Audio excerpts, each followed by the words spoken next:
Okay, great. Well, welcome everybody. Thank you so much for joining us in person and for everyone who's joining us online for our Climate Conversations DC Crossroads. My name is Amanda Purcell. I'm the Associate Director for the Climate Crossroads program here at the National Academies of Sciences, Engineering, and Medicine. And for any of you who may be less familiar with us, as an independent nonprofit institution, the National Academies provide objective advice and to inform decisions with evidence and spark progress and innovation by mobilizing expertise and practice and knowledge around complex issues and challenges like those related to climate change. We began hosting the Climate Conversation series in 2021 as a way to convene regular cross-cutting discussions on a wide range of topics related to climate change. And our focus has really been on pathways to action and where we go from here, with the primary goal of trying to invite more people into these conversations. And since we began, I'm proud to share that we've engaged close to 100,000 people in the series, and we're thrilled to be able to continue that engagement with you all today, which marks our 50th event in the series. So in terms of the program for today, we'll begin with our panel seated here on connecting communities to trusted climate and science information, which we will start with a moderated conversation portion and then open up to audience Q&A. And then we will have a very quick transition break before our second panel on climate action leadership in the DMV, which will begin promptly at 5:20 p.m. Eastern and will follow the same format.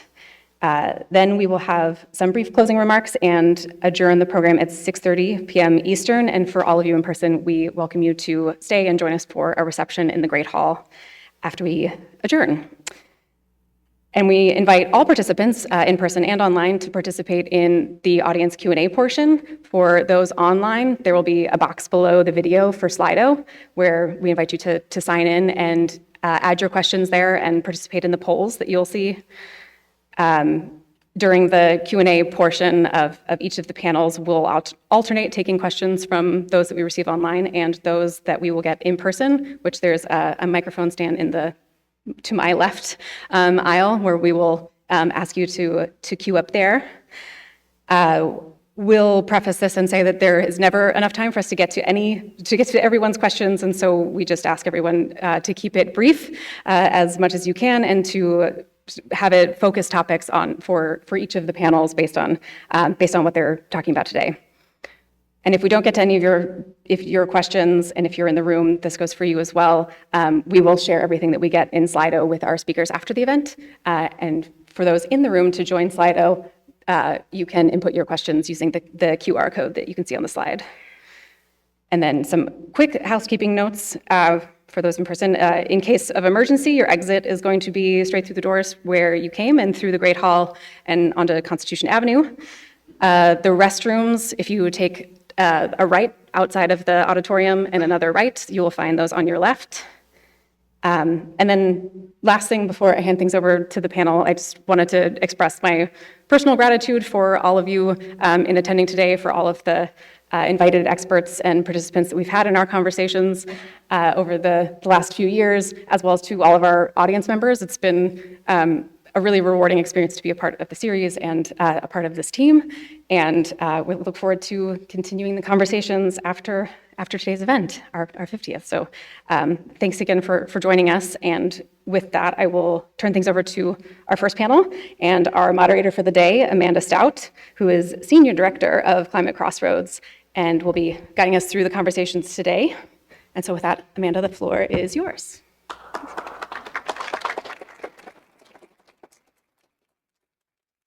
Thank you, Amanda. I'm really delighted to be here. Welcome, everyone, and greetings to everyone online as well. It is really fitting that for this 50th conversation in the series, which was designed to enhance communication of climate, we are going to talk about communicating about climate change. And we have three excellent experts here and practitioners who can share with us their experience and learnings and really enable a really good conversation for us today. And this is a really critical time for us to be thinking about how we talk about climate change. Our Science information ecosystem is very complex. Climate is a challenging concept to talk about. It's very cross-cutting, et cetera. So that creates a lot of complexity. And we know the importance of having trusted messengers to help us navigate the complexities in this information system. And so excited that we have some trusted messengers with us today. So let me start by quickly introducing the panel, and then we'll be turning over to each of them to give a longer introduction of themselves and how they came to this area. So we're delighted to be joined by Dr. Sweta Chakraborty, who's a behavioral scientist and a science communicator, and with many different hats on. She'll share more about that. We also are joined by Amy Bolton, who's the Director of Learning and Engagement at the U.S. Botanic Gardens here in D.C. And finally, we have Joelle Novey, who's the Director of Interfaith Power and Light, also a DC-based organization. So we're going to start and ask each of you if you can briefly share what brought you into this work and how you see your role in connecting people with science today. So Sweta, we'll start with you. Thank you. Okay, can you all hear me? Great. Thank you for having us and hosting this conversation and holding this space.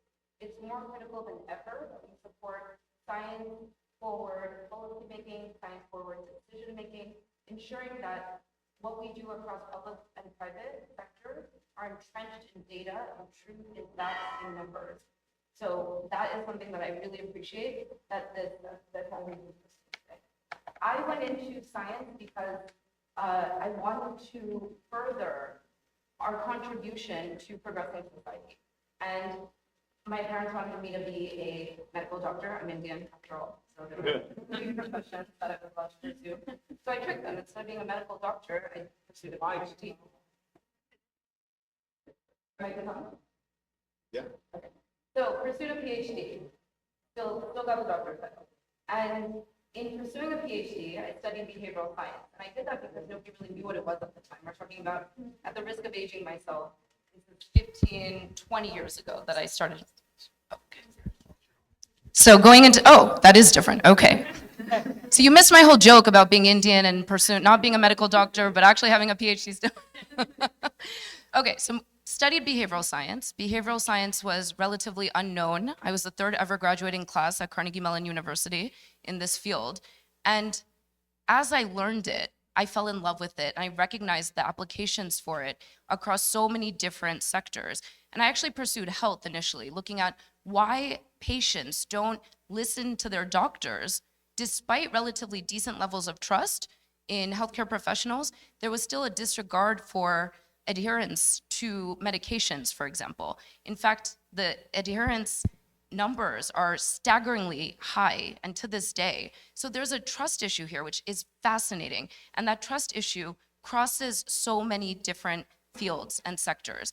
Learning about climate change about 15 years ago for me, I realized that behavioral science could be applied not just to health, not just to so many, major global risks where human behavior is interesting and predictably irrational and has some serious implications for policy, for decisions, for allocation of resources, and for ultimately progressing society in the right direction that is science-based. Once I learned about climate change, I knew I had to apply the learnings and innovations in behavioral science to tackling what I perceived as the most consequential issue that humanity is going to be facing in our generation.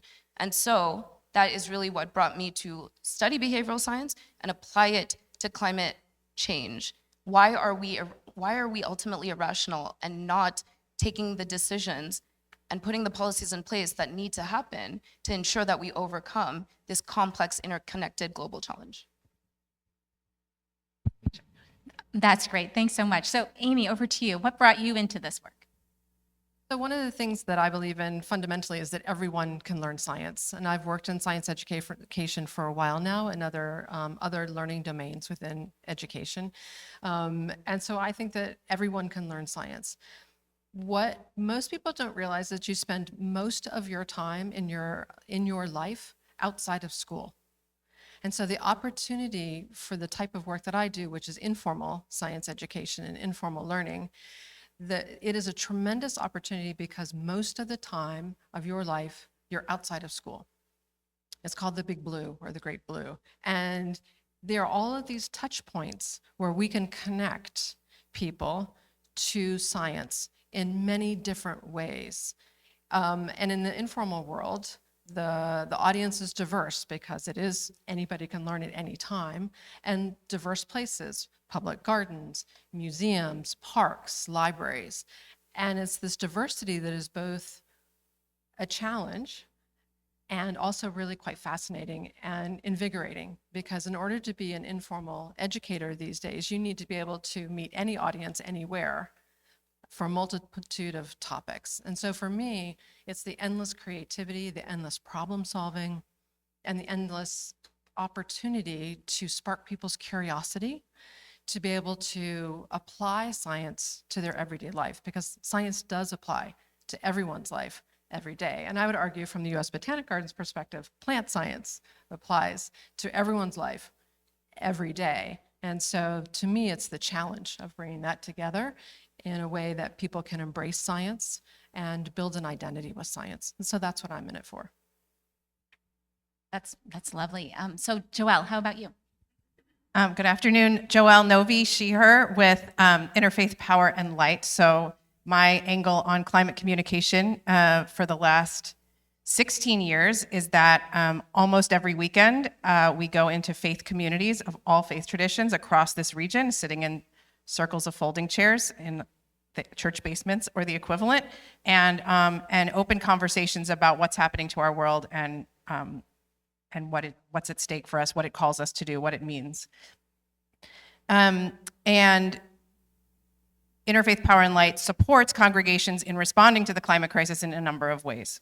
By doing that education, opening those conversations, some of it is experiential learning, testing gas burning kitchens for the air pollution they're producing in our homes, giving out chocolate fondue on cooked on induction cooktops, which is a delicious way of tasting the clean energy future. Education, greening the facilities, supporting congregations with technical assistance, especially as there has been, for the last few years, new opportunities around going solar, electrifying our buildings and whatnot. And then ultimately speaking out, raising a strong faith voice for climate action, especially at the state level with strong climate policy. How did I get here? I grew up in Baltimore in a Jewish community, and I was just a really serious kid who took everything I was taught about our values really seriously and literally. And so when, the idea, especially as I became a teenager and started to have an eye for adult hypocrisy, I just couldn't, I was just so, couldn't understand, you told me that every single human being is made in the image of God. If we were going to take that seriously, we would have to be totally different. And that these ideas were powerful and sacred, but also not very consistently implemented.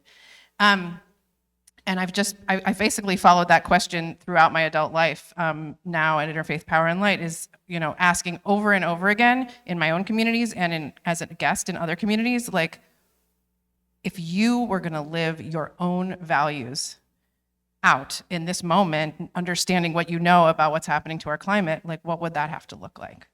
And I think in this particular moment, this harrowing moment, we need to be asking ourselves that question every single day. If we have the values we say we have, what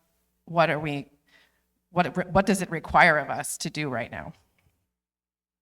And I think there are many reasons to talk about the climate crisis in many different contexts. All of them call to us. But I think there's something particularly important about naming the sort of existential implications, the call to our humanity and our responsibilities to each other that the climate crisis brings up. The Pope Francis's encyclical teaching on ecology, Laudato Si, I'm one of the encyclical's Jewish fans. And though it was not addressed just to Catholics, but to everyone on earth. The encyclical quotes the previous Pope, Pope Benedict, as saying, our external deserts are expanding because our internal deserts have become so vast. So diagnosing the consequences of the climate crisis on our world in the errors that human hearts have made about our responsibilities in relationship to each other. And I fundamentally feel that the climate crisis is an external manifestation of errors that human hearts have made, and that is therefore the place to start those conversations. Amazing. Really grateful to have all three of your perspectives up here. So we'll ask a few more questions about kind of what you're bringing to this table. So Sweta, from a behavioral science perspective, the science information landscape has changed in recent years, particularly around climate. What can you tell us about how people assess credibility and trust when information is abundant, but our attention is scarce? Great question, and this brings my research full circle in many ways. So I pursued in my doctorate trying to understand why people don't trust, despite the fact that, as I was mentioning, I was first looking at healthcare, despite the fact that there's so much evidence on, let's say, a prescription drug safety, tolerability, efficacy, and yet patients don't take the drug. Why? It comes down to trust. It comes down to the relationship between that individual patient and their healthcare provider. And then I learned from my research that a pharmacist actually is the most trusted of all the healthcare professionals. That comparison to climate, the equivalent of that is a meteorologist. This is the scientist that viewers see every single day in their living rooms. They've created these strong parasocial relationships with these trusted messengers that are the TV weather people. And they really take in high regard the advice that's provided. And of course, there's jokes about weather and how accurate weather predictions actually are. But the reality is that these scientists are the most trusted by American audiences. And so that's fascinating to me, that the role of trust can significantly determine a behavioral outcome in a recipient of information, right? In fact, up to 50%, and since we're at the National Academies, I can speak like an academic because I tend to do more public circles now because I'm trying to get this message to wider audiences. So I leave this out sometimes, but you'll all understand this for sure. Up to 50% of the variance in a decision can be attributed to how trusted the communicator or spokesperson of a particular topic is to that individual recipient. It can predictably determine a behavioral outcome. And that is mind-blowing, right? That is a potential game changer if we actually apply that at scale. So why aren't we identifying trusted spokespeople for particular segmented audiences in the United States so that we are ensuring that we are making it our best chances to see some outcome that's aligned to the science, to the data, to the facts, to the truth, right? So I believe that's answered that portion of the question. Oh, that's great. And actually, that's a great segue to turn to Joelle, because I imagine part of what the programs that you've built are based on leveraging those trusted relationships within these different faith communities. So can you share a little bit how that comes into play, and also kind of what are some of the other obstacles that you've faced in kind of bringing climate understanding to a variety of communities? I love the analogy to healthcare setting because I was thinking, I'm up here as as a science communicator, which is not usually what I think of myself as doing, but it is. We're conveying science information, but it's a very specific kind of science information. And in some ways, I was thinking it's like a diagnosis about your body that you would get from a healthcare professional, right? Because it's very personal, and it brings up a lot of feelings right away and some urgency about doing something, maybe not sure what to do. And it's very politicized about whether you believe it or not. So I want to just name both of those and how working in congregations, I think, addresses both of those contexts. So I have learned over and over and over again, and I feel it in myself, and I see it in the rooms that I speak in, that focusing on climate science brings up feelings for people. It brings up all kinds of feelings, but there's a lot of grief about the places people love and the future that they would have expected for their children, and it's disorienting to think that the rhythms of seasons are going to be different for future generations. It's deeply unsettling information, and there's a couple, congregations ameliorate that in a couple ways. One is that, for me, the trusted piece is about being in relationship over time. Ongoing relationships are where the highest trust exists. And more than the fact that, I don't think in this day and age, positional power as a clergy person is all that valuable by itself. But I do think that the places we go every week, and Americans, you can look up the statistics for your state at the Pew snapshot of religion, but the attendance levels at faith communities by Americans are extraordinarily high. It's like in our region, we're talking about like 1 in 3, basically, almost every week, and 2 in 3 less frequently, but regularly. So the places we go every week, and a place where we honor feelings, where we talk about our interdependence with each other, where we take responsibility for each other, where we grieve, where we celebrate. These are all the powerful communities in which to talk about something that brings up emotion for people and hold space for that. And I'll talk later about some of the ways I address that. The other thing and I think this is, the feelings thing feels more important to me in this moment than because I think we're moving in the United States, we're at a place where like 7 in 10 Americans understand basic climate science, I think, and accept it. But I do think that there has been several decades now of politicization of whether you accept the science itself, and that it's kind of part of a political identity to accept or deny the facts of climate science. And this is where I think bringing up these conversations in church basements is also really powerful. Because, as I say, people in faith communities listen with their moral ears. They listen in a different way in that context, because the speaker the last Sunday was about how we can support the local soup kitchen, right? And the speaker next Sunday may be about a community overseas that they're going to help. And so when we bring up climate change in a faith community, it implicitly reframes it as a question of moral responsibility. How can we be to our neighbors? And there couldn't be a more moral issue than how the pollution we are creating is harming and people around the world, people in the future, our entire world and the world we share. It is fundamentally a moral question, but I think it addresses the politicization when we bring it up in contexts that are moral spaces. That's really wonderful. Thank you. And I just wanted to emphasize that comment about grief, because I think a lot of us who do climate communication have been so focused on talking about the future that we sometimes forget that we need to help people let go of the past or their current. And that one of our advisory committee members recently said, our job is to help hospice provide that service as we're moving into the future. So I think that's a really powerful idea. We're going to move into Act 2, and Amy, I'm going to turn to you first and kind of combine up our questions and move into that piece.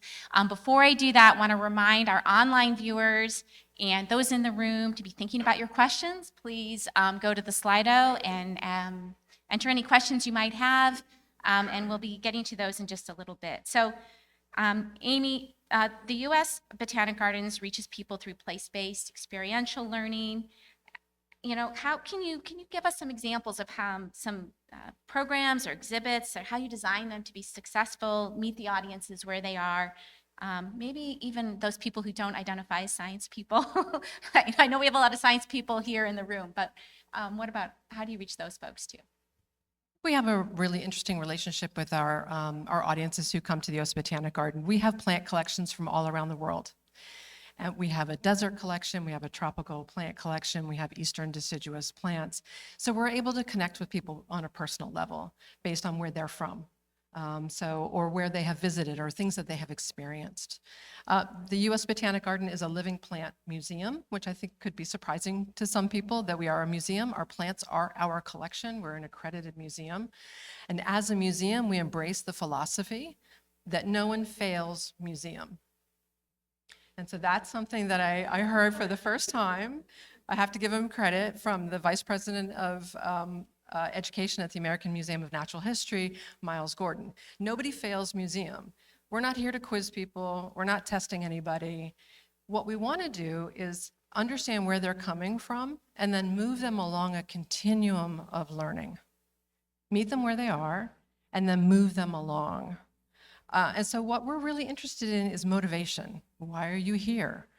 Why are you interested in plants? What are the things that you're thinking about? Because motivation, that intrinsic motivation, is the key to getting them to connect with what we're trying to do at the garden, which is talk about how important plants are to everybody's life.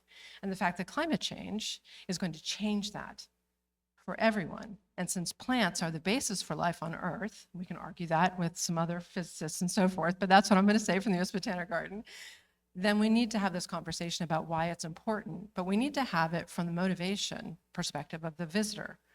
Who are they and why are they coming? So we know a lot about our visitors. We have evaluations that tells us who's coming, why they're coming, what motivates them. And our education team uses those data to inform how they design their programs, especially the science programs. And it's a Venn diagram, really. What are we trying to get across? What motivates visitors? And how can we connect those two together in a way that is inviting, that trusts them, because that's how we build trust, by meeting them where they are and accepting them for who they are, and then having that conversation. It's very conversational, inviting them to tell us about them and using that as a basis to engage them in the kind of science and kind of learning that we think is important at the U.S. Botanic Garden. So motivation is really important. People don't come to a space like ours, or really any space, as empty vessels into which we pour our content. They come fully formed, they come with their ideas. 5-year-olds have ideas, if you haven't noticed, and they have stories to tell. They have fully formed lives at 5 years old, and 80-year-olds have fully formed lives, and we have to respect who they are when they walk in the door, and that's one way that we build trust, is to recognize that. And we're partners in this, and so a lot of it is about conversation. So some of the things that we've done in terms of meeting people where they are, we have experiences that are 2 minutes. We have programs that are an hour. And we use a variety of methods, hands-on, conversational, video, et cetera. So we use all the tools that we have at our disposal, and we bring a variety of techniques. And we have phenomenal educators who put this together. That's wonderful to hear, and how you're connecting with people where they are as they come into the garden. So Sweta, I'm going to turn to you and I hope that you can give us some tangible examples as well from your experience in terms of best practices for communicating climate science. You should be able to communicate the word communicate, by the way. Communicating climate science in ways that resonate across political, cultural, and values-based divides. How should communicators think about emotion and uncertainty and urgency without triggering any kind of disengagement or backlash? I mean, that's what we want to avoid, right? Is what you don't want is a communication to result in the opposite of what was intended and have it backfire. And that happens all the time. My undergraduate supervisor, Baruch Fishoff from Carnegie Mellon University, I quote him to this day. He said, "You should know more release an untested communication than you should an untested chemical molecular entity or prescription drug." That's how severe it could be. And so taking the time to really understand who your audience is, what do they care about, what are their existing mental models, schemas, perceptions, various life experiences, values that are informing their worldview, taking the time to understand that, and then crafting a communication in a very thoughtful, strategic, collaborative, in partnership with those trusted spokespeople that resonate in those particular segments of those particular audiences. That's when you get a communication that is really going to hopefully, be interpreted as intended, but definitely not backfire. So the goal is to get these communications interpreted as intended and predict behavioral outcomes, and again, align those behavioral outcomes with the science, with the data, with the numbers. So that's how I do what I do all day, every day with my organization. I did want to pick up on what Amy was saying about what I heard was loss aversion as a behavioral scientist. There is so much emphasis placed on not wanting to lose what we love, what we have. And there's been a significant data that's come out of the Yale School of Climate Communications, from Potential Energy, from my organization as well, that showcases how accurate that is, that we need to protect what we love. That messaging goes really far, and that really works, and it crosses political divides. And in a time right now when everything feels so intense and so polarized, we need to find that grand messaging that cuts through all of the political identity crap. And so this protecting what we love works really well. And there's more of these types of, messaging that we need to get behind and support as actual practitioners in the space, but also as individuals, as communicators. Every single individual in here tuning in is a communicator. Talking about climate should become as ubiquitous as talking about pop culture and Taylor Swift and the Super Bowl. Did the Super Bowl just happen, I think? Yeah. So it should be that ubiquitous in society, because that type of communication and making this, water cooler conversation will begin to move the needle to normalize how relevant climate is. What we also have to remember is climate's not relevant to most people every day. It doesn't even factor into the top 10 issues. But we know that it's inextricably part of issues that people care about around affordability, around security, around health. So how can we ensure that the climate portion of what we care about and what we know is ultimately fed into issues around, well, my child is experiencing asthma and I'm worried that they're spending too much time in the playground. It's so hot. Is it dangerous for the body to experience heat for an extended time over 95 degrees Fahrenheit? These are the times and the moments where we can insert climate comms data in a way that is stealth, right? Stealth climate communications. And again, through trusted spokespeople.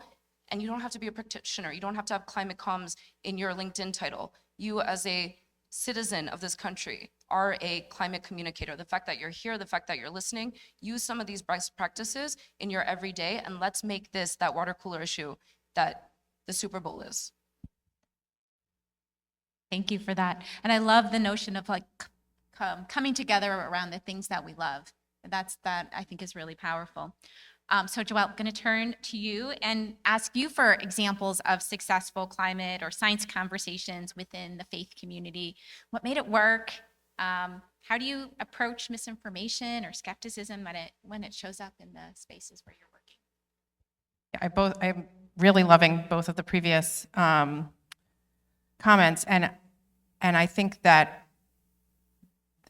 making sure that things don't backfire, for in my experience, the single thing that makes people, and I experience this in my own self, not just in the people I work with, is that the single thing that makes people push away this information is when it brings up feelings that are not acknowledged. That they get more and more upset, more and more anxious, and the speaker is like speaking calmly as if they don't also live on Earth, and it's coming at them, and there's been no outlet given for that response. That is my theory of, and so everything about how I open a climate conversation in a congregation is designed to create a container, a sanctuary in which those feelings as they come up are honored and attended to and shared.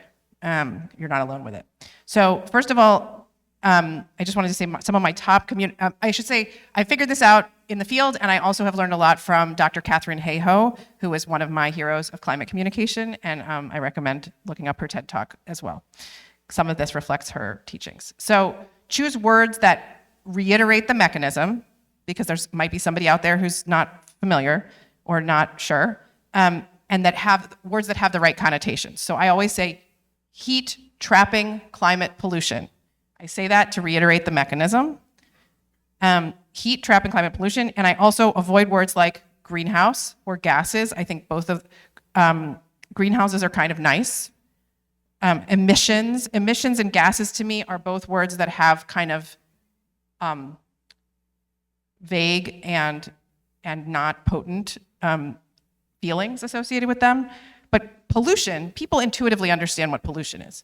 So I say, our burning fossil fuels for electricity, where I also emphasize combustion. I think burning, we have to, there's people really trying to suggest that burning natural gas or what they call natural gas is somehow consistent with a livable climate, which it's not. So I really emphasize more and more combustion being the problem. Burning fossil fuels for electricity and other uses is pouring heat, trapping climate pollution into our atmosphere, causing our Earth to warm. Those are all words I choose with intention. I ask people, what are some of the things you've heard could happen if we don't do anything about this, if we continue to pour heat, trapping climate pollution into our atmosphere, causing our Earth to warm? I don't say the terrible things from the front of the room as a guest in the community. I ask people in their own congregation, the people they see every week, the people they trust their community, to raise their hands. And if there's one guy, that's one way, like if there's one guy in the back of the room who's not sure about climate science from other sources or whatever, he hears one person after another in his own community say, I've heard that it will drive refugees. I've heard that it will, there'll be a lot of extinction of animals. I've heard that sea level rise. Like they say that, and then, so it comes diffusing the sources of the information, so it's not coming from me and coming from the front of the room and coming from a guest. Showing on my face that I feel the same, like I feel the feelings too. So people say, I've heard that, a lot of species might be driven to extinction. And I say, yeah, it's like so hard to take into your heart. We're talking about like a third or half of all the plants and all the animals might not be able to adapt rapidly enough in a warming climate. But I also feel like I'm so intentional about showing them on my face that I am feeling the grief and intensity and horror of this with them. Even if especially if they're having those, thoughts, if they're thinking about this for the first time. So even though I've been at this for 16 years, I just feel like this is the sacred moment where I have to, if I can't meet the feelings, it won't work. And then when we get to like the most intensity that people can deal with, which is, for me, is when I talk about the way this is playing out around the world and the people experiencing like mosquito-borne disease and some of the first harms of a warming climate are precisely those who did the least to contribute to this industrialization and like benefited the least from all this carbon pollution. And now there are outbreaks of dengue fever and malaria in parts of the world Bill McKibben has a quote about how this, we should think of ourselves as responsible. We in the United States, who have produced 25% of the historic climate pollution, should think of like 25% of those suffering from these outbreaks of diseases as on us. Like more, he calls it, the epidemiology isn't perfect, but the moral math works for me. So that's usually the moment when people have stopped breathing in the room and it's really intense. And I just, in that moment, I say, all right, take a deep breath, turn to a neighbor, and then I ask Katharine Hayhoe's question, why does climate change matter to you? Which is a question I learned from her. And the energy in the room is transformed as people turn to a neighbor and share what about what I talked about touched them. And it also is practicing making those conversations happen when people often avoid them. So anyway, those are some of the ways that I get us to a place. The conversation after we come back from that pair check-in is one that is ready to talk about what we can do, how we can work together, how we can be in community, how we can join with other faith communities and other people who are part of a climate movement across our region and across the world. But if you have to hold that space with so much tenderness all the way to that moment, and then hold some space for people to really share with each other. Wow, I feel like we just got a master class how to run one of these conversations. Thank you so much for that. I want to talk about partnerships, which is one of the other pieces that we had in this section, but I'm being mindful of time. So I want to, again, remind folks online to submit your questions, and folks in the room, you'll have an opportunity to ask at the mic. So have your questions in mind. So maybe we can build some of this, your thinking about the role of partnerships into your answers in the next piece, where we're going to really kind of start talking about building trust for action. So kind of taking the same arc as Joelle just talked about, is that we're now going to kind of move into thinking about what our audience can take away in terms of opportunities for action. And so Amy, I'm going to start with you. Can you share some thoughts with us about the role that cultural and civic institutions play in helping people translate knowledge into everyday choices or civic engagement? Something that's, I think, relevant to all informal learning environments, that because people make a choice to come to where we are and to connect with us, they have free choice. They can learn or they don't have to learn. It's up to them. And so for us, one of the key points of making things stick is the relevance, connecting it to their everyday life. And one of the things that we've done in one of our partnerships is a program that we created at the U.S. Botanic Garden called PLACE. We love our acronyms. Plants and Climate Change Education. And it's a convening of 5 or 6 public garden education groups from around the country. And what we realized is that we needed the time and we needed the community to create climate change education programs and to do this together. So we created a cohort. The U.S. Botanic Garden invited 5 other gardens to join our cohort, and together we are creating climate change education programs. And it connects the garden with a community organization. It could be a school, it could be a library. Some of the great examples of the education programs that are coming out of this cohort. Naples Botanic Garden in Florida has a wonderful after-school program where they're connecting with middle school children about climate change. And they're giving them classes on climate change, but they're also introducing them to community members who are active in mitigation. They're also inviting the middle school students to work on habitat restoration. So they're combining ideas with action, and actions that mean something to them in their community and are also audience-based. So now these middle school children who have a lot of feelings have somewhere to put that feelings. The Lion Arboretum in Honolulu is taking a slightly different tactic, and this is all about knowing your community and knowing your audience.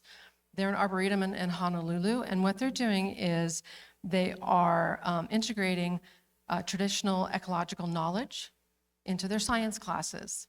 And so they're bringing traditional Hawaiian knowledge into the programs that they're developing so they can connect to the community in a culturally relevant way. And that has meaning for them in Honolulu. At the University of California, Davis, they've created gardening guides for people to respond to climate change based on the climate in California. So they have specific guides for California. So these are all action-based, community-based, and it starts in a garden with plants because we're the activators of it, but we're also connecting with community organizations because we can't all do it ourselves. This also allows us as a public garden to go out into the community and bring the knowledge and our passion about plants into the community and connect with people where they are. But we also want people to come to the U.S. Botanic Garden.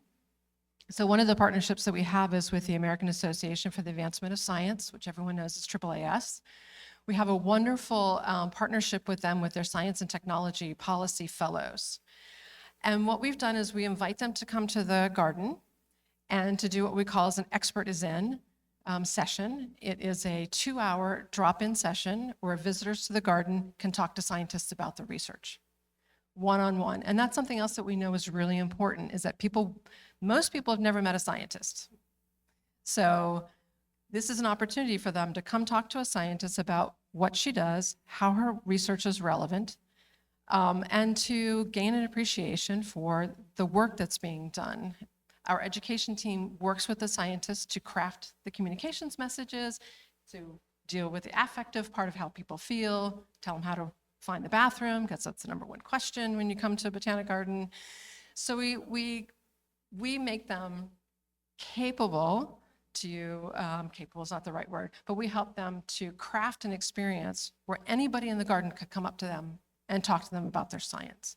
It's a really powerful program. They can talk to 100 people in 2 hours. And if you're a scientist and you're wondering how many people have you talked about on your research in the last couple weeks, this is in 1 day, in 2 hours.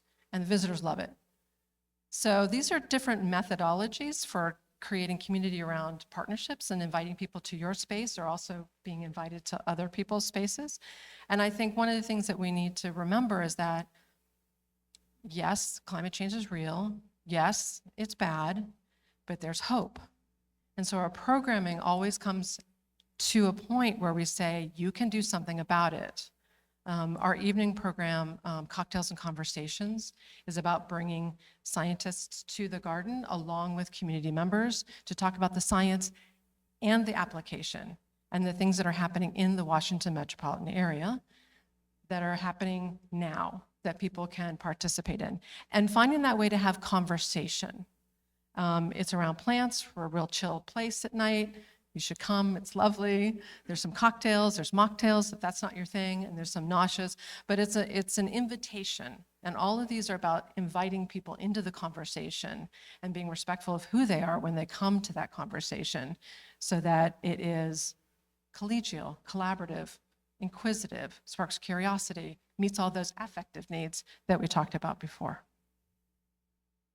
Great examples, thank you. Joelle, I'm going to turn to you, and Amy talked some about, sparking action in the community, and wondering if you can share some examples of how science communicators can better support community-led climate action, and particularly in historically marginalized communities. I think the most important framework for thinking about this is the principles of environmental justice, and you can find lists of them by Googling different principles of approaching environmental justice. But one of the ideas that's been fundamental to my thinking about this is the idea that the expertise is not only coming down to communities from scientists, although there's a kind of expertise that can travel that way, but that also people on the front lines of pollution, people on the most impacted communities in any situation have a kind of expertise that is necessary to addressing the problems and making things better. And so I think, first of all, that framework feels necessary. The other thing that I think I would just shut up, I'm totally stunned by this idea that 50% of a decision has to do with the relational stuff that's going on between the people. And that feels right to me, I didn't know that, but it feels like absolutely correct. And I don't know if scientists have fully internalized the implications of that. In other words, that so much of getting information communicated effectively, acting effectively on information is all dependent on, do you have a good, trusting, real human relationship with the people that you're talking to? So, as somebody who has to raise funds for my organization and the work we do and the putting people out there in person, in congregations every weekend, actually talking to people face to face, is just like, to please understand the necessity and investment in that human stuff, the human relational organizing, the necessity of taking time. When people take, like my staff meeting once a week in my organization, we take the whole first, and there's 10 of us now, and many of us work remotely.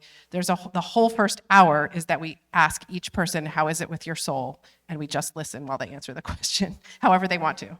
But we build a culture where we actually are attending to people as whole people, and honoring that is necessary to do the other work together. And I just would plead with anyone who wants to work with communities to remember that this is not like nice. This is not just nice or extra or on the side. This is at the heart of what is necessary to do, to convey information effectively and act on it successfully with humans. Thank you for that. So Sweta, you're going to get the last question before we open up for audience Q&A. And so what is one thing that you have seen that you admire about other science communicators, and where is there most room for growth? Okay, so I'm going to end with a plea as well. And the plea is, well, first, the context is that we are showing up with a slingshot to gunfight. Those that are in the business of sowing misinformation and disinformation are winning. I don't think this is a surprise to anyone in the room, anyone tuning in, because we are so hell-bent on upholding the science consensus and ensuring that all of our I's are dotted and T's are crossed. We are losing this narrative battle with the mainstream public. And my plea is to not let perfection be an enemy of the good. So in the time we're taking as a climate communications, climate science community to come up with our explanation for this hurricane or this flood, it's already been attributed to DEI. And that's the reason for it. And that's what's making its waves through the United States, around the world, is what they're saying the United States say is the reason for these different climate events occurring.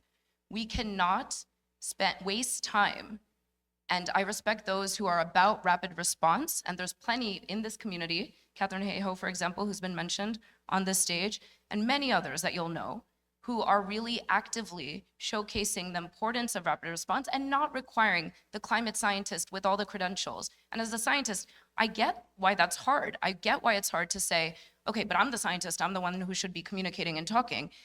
Sure, in an ideal world, if there's a specific climate event, it should be that person with that deep expertise that is brought on camera and explaining what's going on to the world. But that's not how media works, and we don't have time for that. Because again, DEI is the cause as far as anyone tuning in is concerned. So we have got to open up our restrictions as a climate comms community, as a science community, and allow those with good intentions that are trusted to take our messaging that we agree is working, and much of which has been described on the stage, and not micromanage how this message is going to be presented to audiences. Allow it to happen, get behind it, and support it. I'm talking about TikTok creators. I'm talking about micro-influencers. Again, as scientists, I get it. As a scientist, I get that it makes you want to cringe, thinking that this micro-influencer is going to be repeating climate science in some way that we would not be saying it. But it's what's needed in this particular moment in time. We have got to show up and fight fire with fire. That's my plea. All right, thank you for that. Okay, so we're now going to turn to questions from the audience, and we're going to start with an online question. So I'm looking back at my colleague, Nikki, who's going to read off some of the online questions. Go ahead. All right. What tips or strategies do you use to correct misinformation without putting the person you're talking to on defense, particularly if the misinformation they're sharing is tied to their identity or core beliefs? Want to start on that one? Yes, sure. This is coming from also a job I had before, the U.S. Botanic Garden, when I used to work at the Smithsonian's National Museum of Natural History, doing science education there. And it is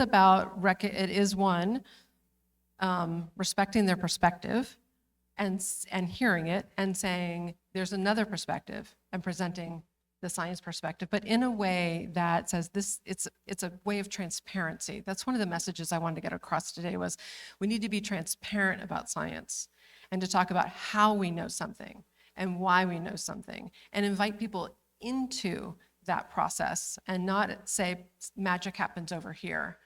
And so taking the time and being patient to saying, well, this is how we know. This is the evidence that we have. This is how we look at things. This is how we see things. There are multiple perspectives, and this is the one that we come with. There's not much more, from my perspective, there's not much more you can do than to present that perspective and then have a conversation about where you're either meeting or not meeting. It really is about conversation, transparency, from my perspective.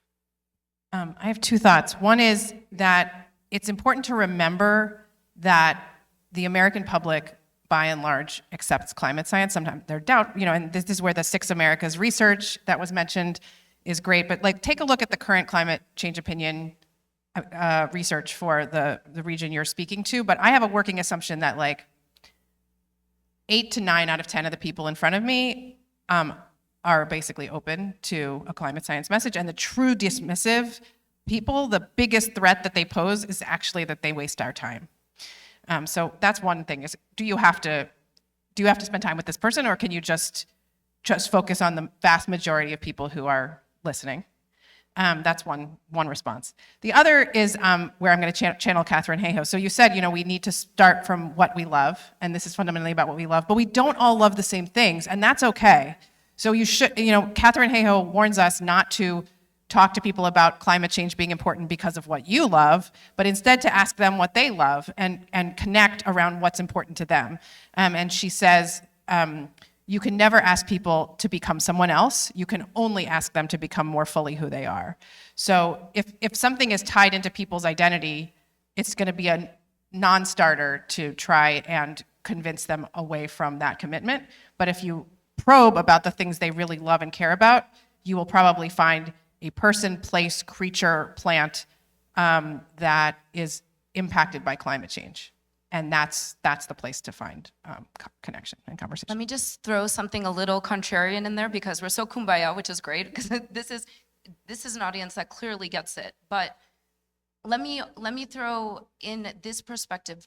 What's it matter if people actually are misinformed, as long as their behavioral outcome aligns with what we require? So just to think about that, we don't have to correct every single misperception, erroneous belief necessarily.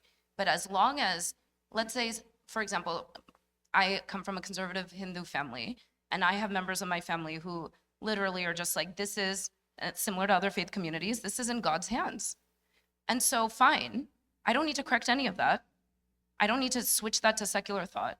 What I need to do is say, but do you care that it's dangerous for your child to play this sport for the length of time that they have on this planet? Yeah, no, I do care about that. Okay, so then should we get behind some policy to greenify this park and neighborhood and city and bring the cooling down? Yeah, no, I can agree. So I'm not correcting misperceptions or erroneous beliefs. And let's not waste time doing that if we don't need to. The goal is behavioral outcomes that align with the data and the science. Lots of great ideas there. So reminding folks in the room, if you have a question, you can make your way to the microphone there. But seeing no one in line, I'm going to turn back to Nikki for another online question. A lot of language around climate change or specific elements of the problem are about battle, fighting, etc. Is that combative language a turnoff? What kind of language can we use instead?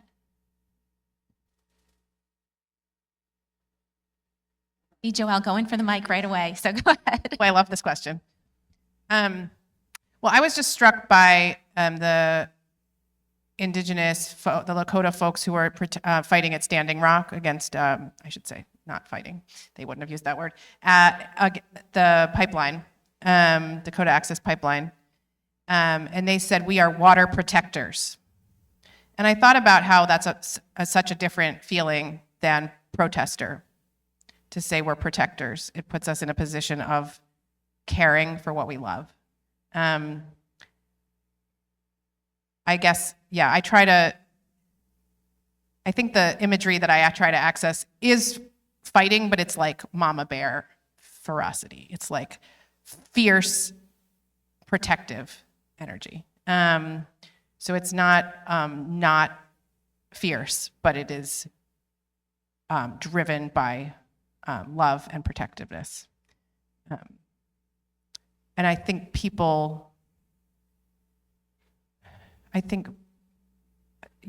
that this idea of calling ourselves climate protectors, I feel brings up a lot of the right feelings and energy for people. I would say this depends on the audience you're trying to reach again, right? So for some conservative communities in the United States, using some of that language works really well to talk about how climate change is impacting military readiness. So troops are protected on the ground in hostile theaters around the world so that they can be prepared and ready for battle. That resonates. And hearing that from a trusted decorated retired general also really works and resonates.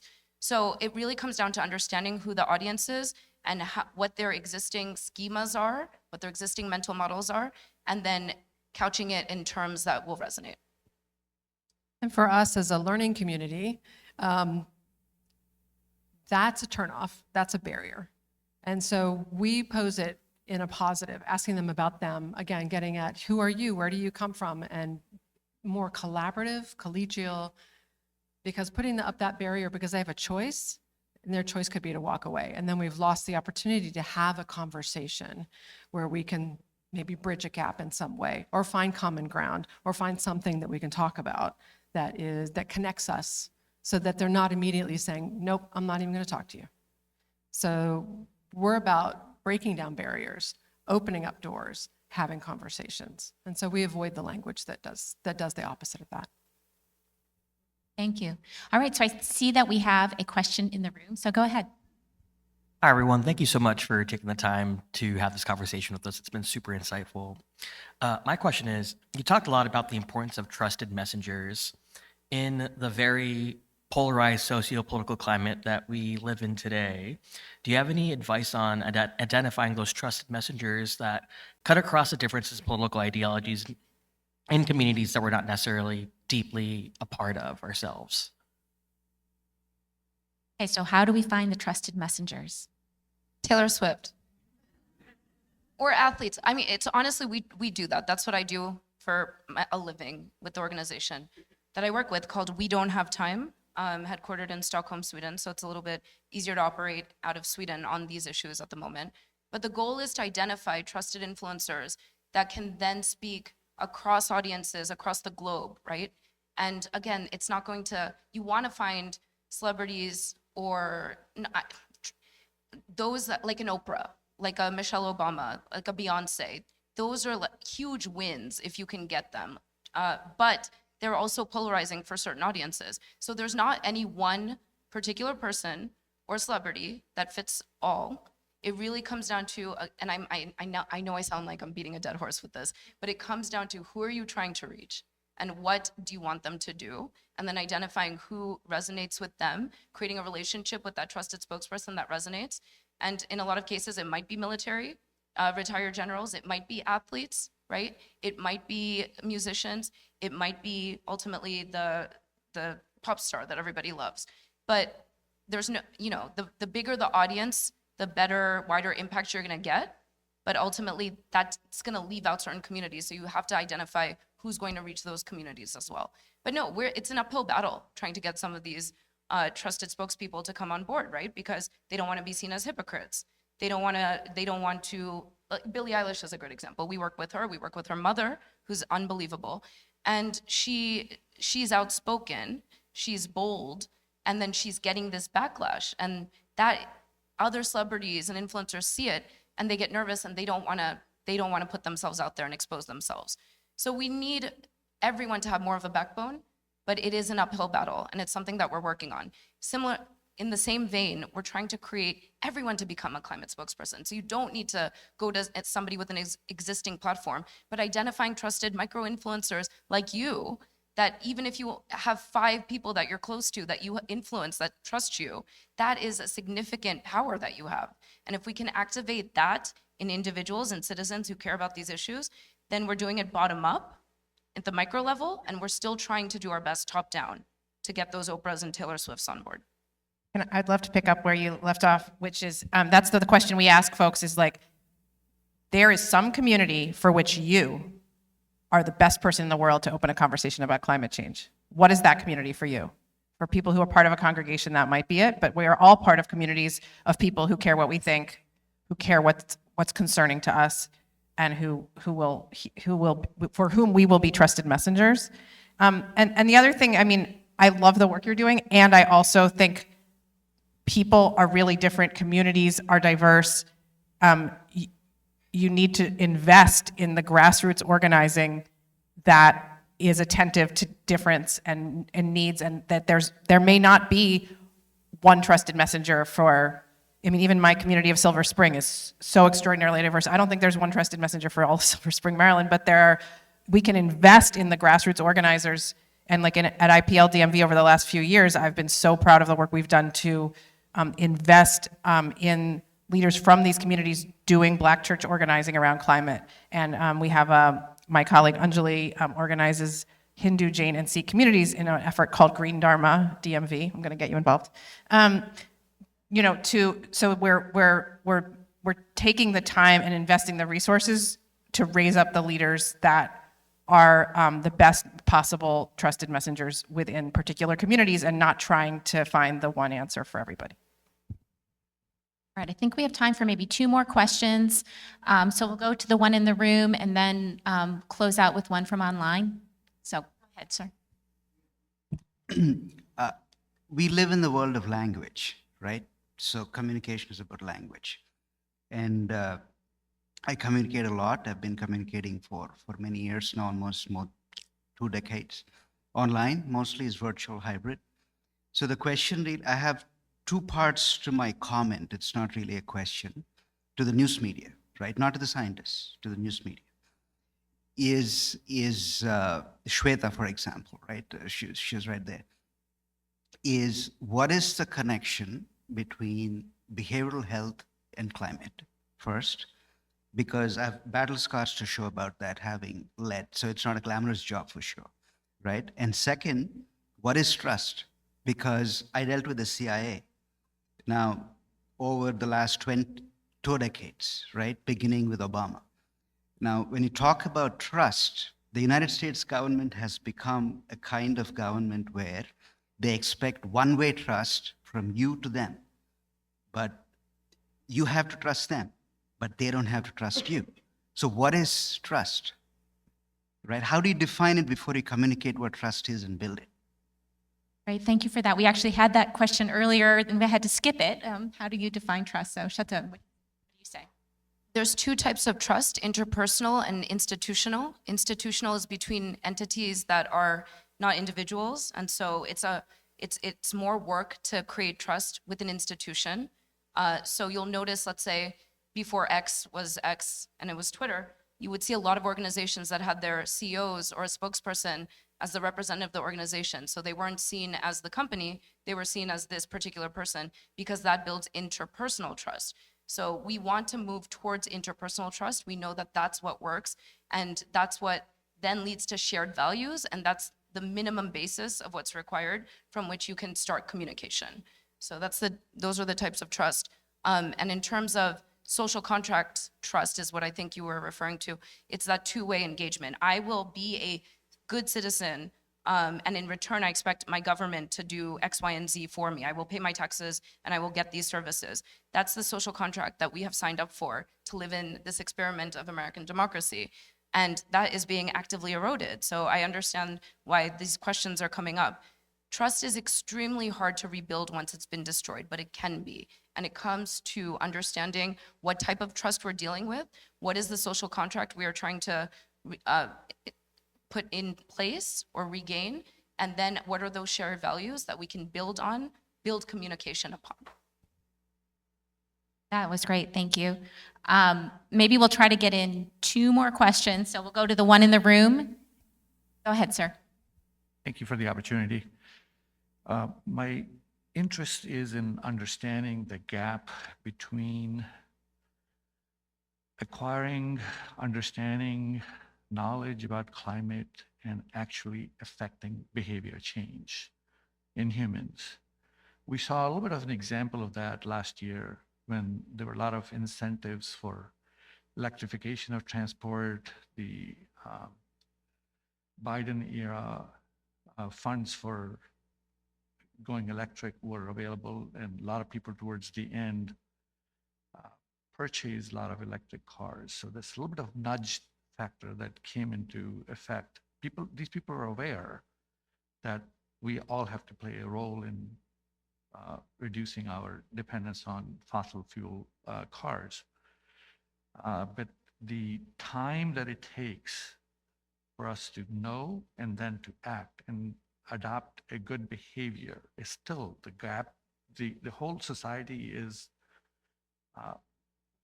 efficiency obsessed and convenience obsessed. And we have not seen the change that we want to see. Joelle, do you want to start? Well, because my answer to the last question and my answer to this question are the same, which is like trust and the capacity to make change both happen in the context of ongoing accountable community. To me, at the end of the day, people trust the people that they are in relationship with over time.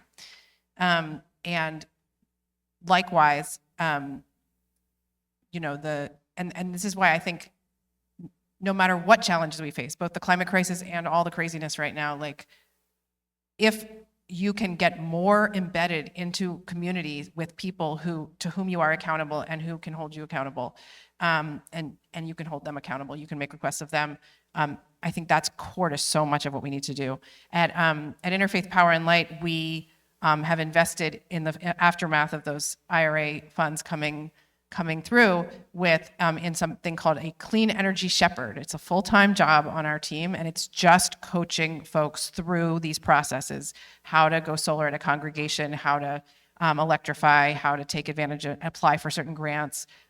So trusted coaching that is for them, that honors their particular needs, their particular questions, takes that time to build trust, has been critical to making that possible.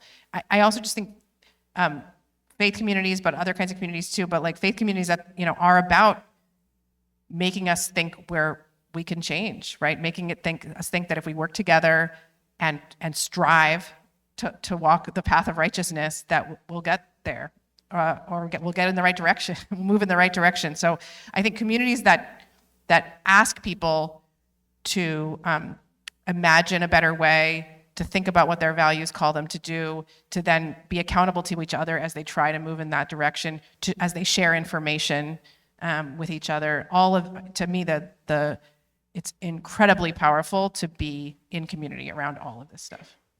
I'll just quickly add, making it easier for people to make the right decision, that's what IRA was trying to do. That's what nudge techniques are all about. Just creating a choice architecture or a decision landscape where the citizen of the country just defaults to the right thing to do. And we need to remember that carbon footprints was actually a construct from the oil and gas industry to put the onus of responsibility on the citizen. And that's not right, but that's where it came from. Ultimately, the goal of what we do in policy, from local level to federal level to multilateral level, is to remove that onus of responsibility, to have the public aware, of course, and to change behaviors that align with the data, that align with the climate science, as I've been saying over and over again. But ultimately, we have to create a global infrastructure, a national infrastructure, a local infrastructure that is aligned to the climate science, so individuals can literally just live their lives and know that they're doing the right thing. That's on those that are working in this space.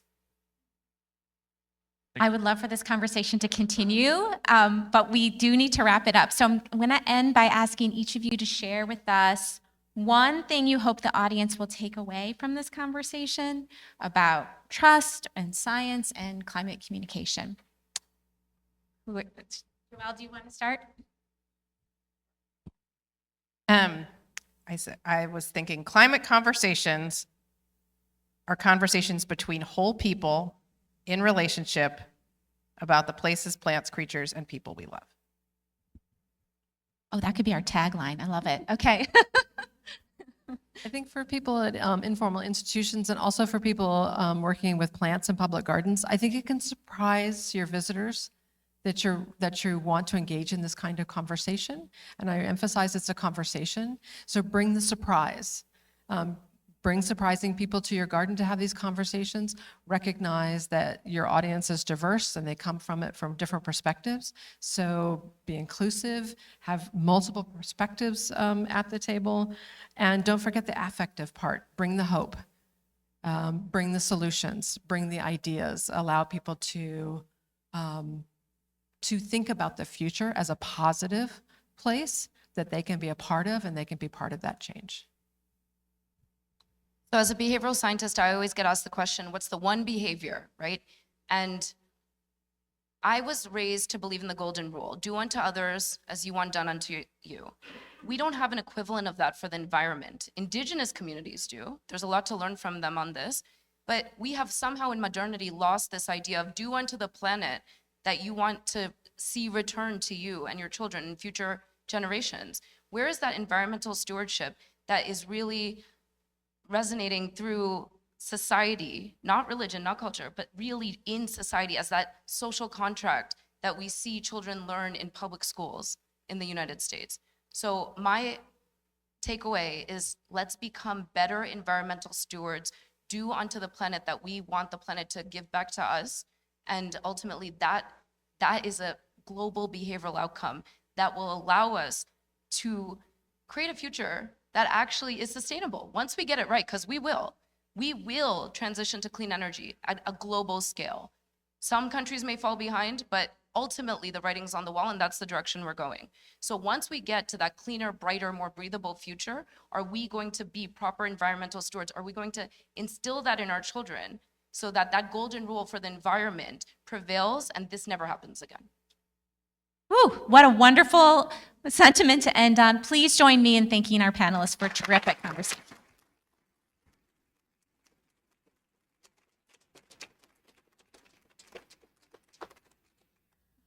Folks in the room, we're going to do a quick switcheroo. Yes, thank you all so much. And to be mindful of our online audience too, we're going to take a very short break. It is 5:16 until 5:20, so please stretch your legs, but do come back. And then we'll start with panel 2. Thank you.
Started with our second panel.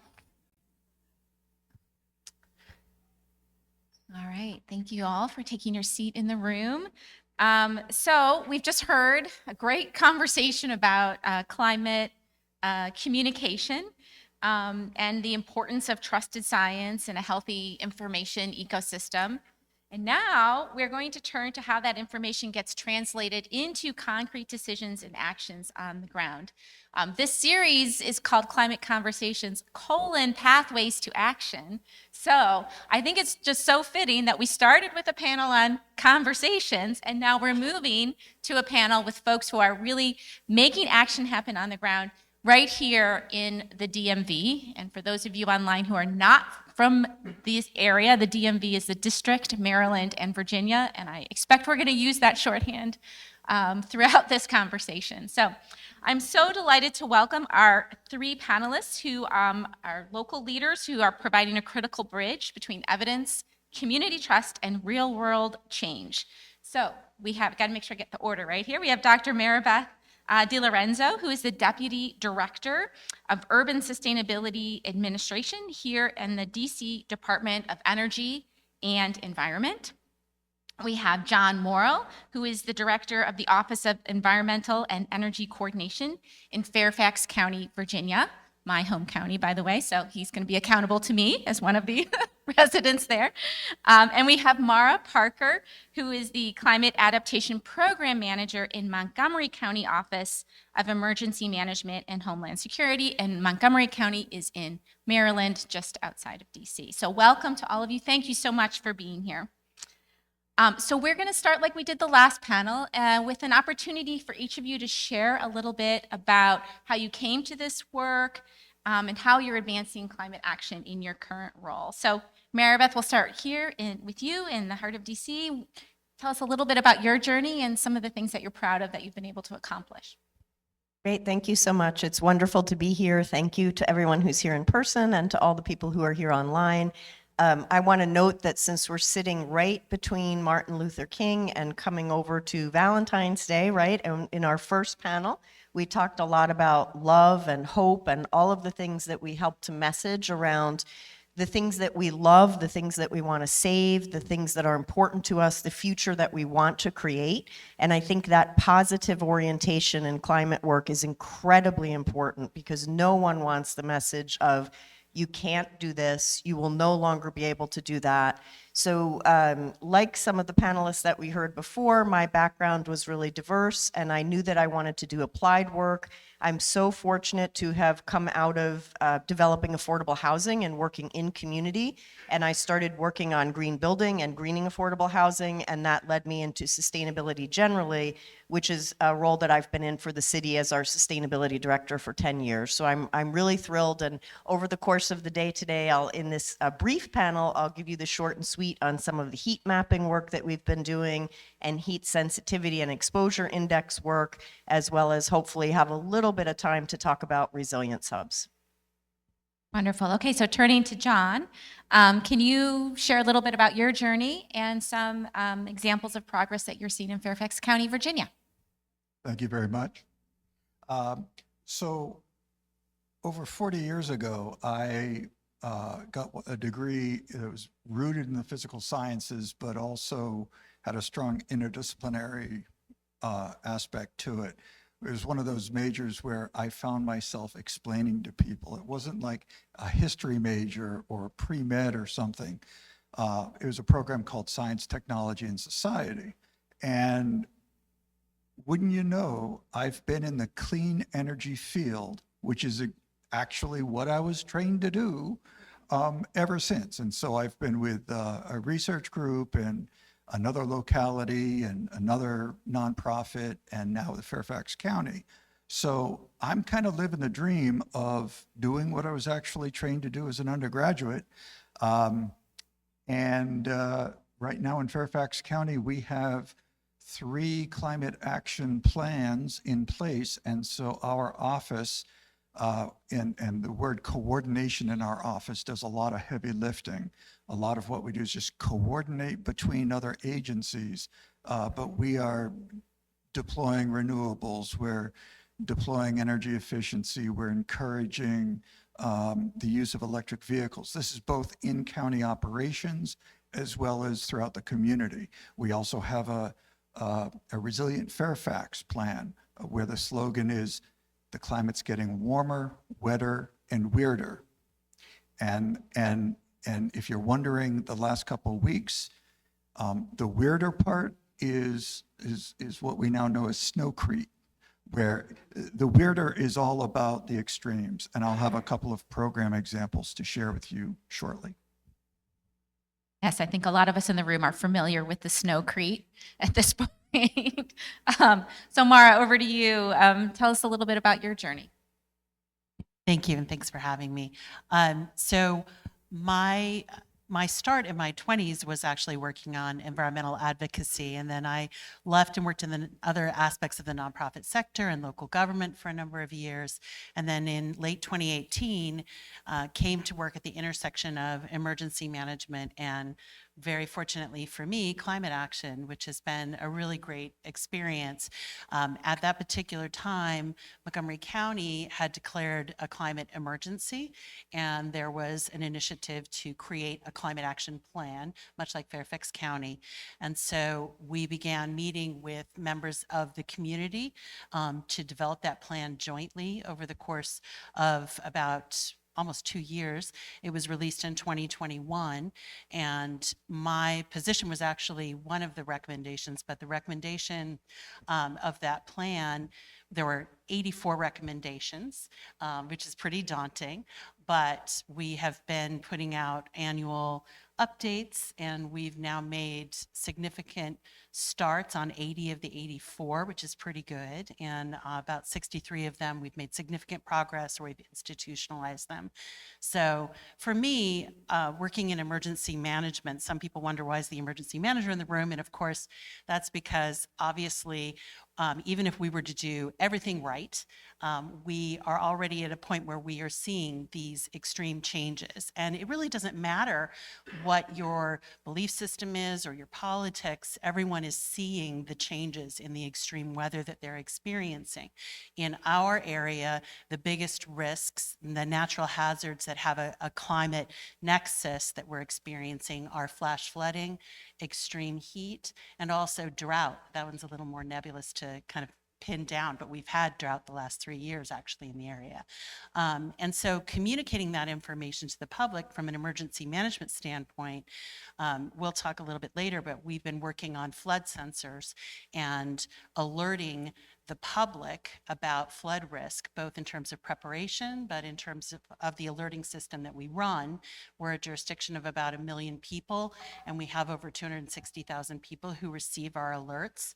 And so part of that communication discussion we had earlier was really interesting as you're looking at how do you become a trusted source of information, not misuse or abuse that trust, get information out in real time about how people respond to an emergency, but also in advance. A big part of my job is community outreach to help everyone become more prepared and to help mitigate the impacts of these hazards, which are not equitable in terms of who gets impacted.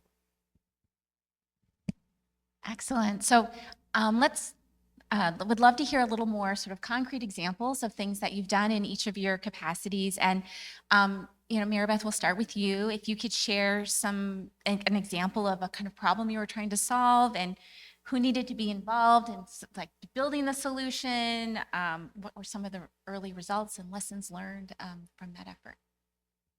Great, happy to. And funny that we use similar language because we use warmer, wetter, and wilder in DC. So we're wilder in DC and we're weirder in Fairfax. So just keep that in mind. So I'm going to talk really concretely about, also Mara mentioned extreme heat. So that's something that surprises people, how much extreme heat is actually one of the most dangerous elements of climate change. It's one of our most serious risks. And how many people in the audience have heard about jurisdictions or municipalities, cities around the world that have chief heat officers? Oh, good. A lot of people. For those of you online, many people in the room raised their hands. So we do not have that yet in the district, but we have had a chief resilience officer. And a big portion in 2022, we released a strategy for extreme heat adaptation called Keep Cool DC. And you've heard across the jurisdictions the role of planning and implementing planning, accountability, progress reporting, how important that is. And one of the things that we knew we needed to do was to move to a really granular level of who is impacted by heat and how.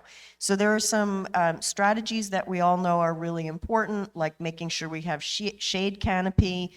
The district has a really aggressive tree canopy goal of 40% tree coverage. We're at about 37% now. But then there's this question of where do we need the trees, right? There's the urban heat island effect. So one of the things that we did in terms of involving people, right, like moving to action from an understanding of what the issue is in August, we had so much fun. Although it started a little early at 5:30 in the morning, we rounded up 54 volunteers, and we had little marshmallow heat sensors that hung out the windows of the cars, the teams of people 64 different people who drove all over the city at 3 different times during the day, very early morning, midday, and then in the evening, to get over 60,000 unique measurements of heat and relative humidity. And so this has enabled us to do the work, and I think that we've shared on the website the preliminary findings, the Academy's website around this panel, the preliminary findings for what parts of the city are the most exposed. And then this is going to help us do a few things. One is it helps us to think about where we need to increase our tree canopy, really specifically to areas that have heat exposure. It enabled us to update our heat exposure and sensitivity index so that we're looking at where is their exposure, and then also where are their seniors, where are there people with characteristics of vulnerability, so that we're thinking about the people who have the most endangerment potential around extreme heat, and we're targeting interventions that way.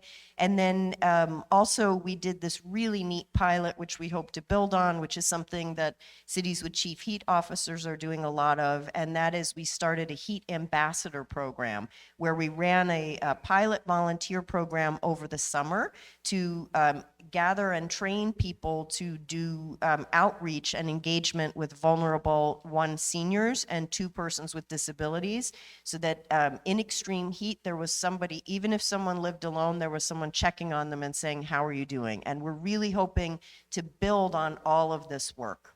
Thank you. And that's a great example of multiple different kinds of actions you're building up together.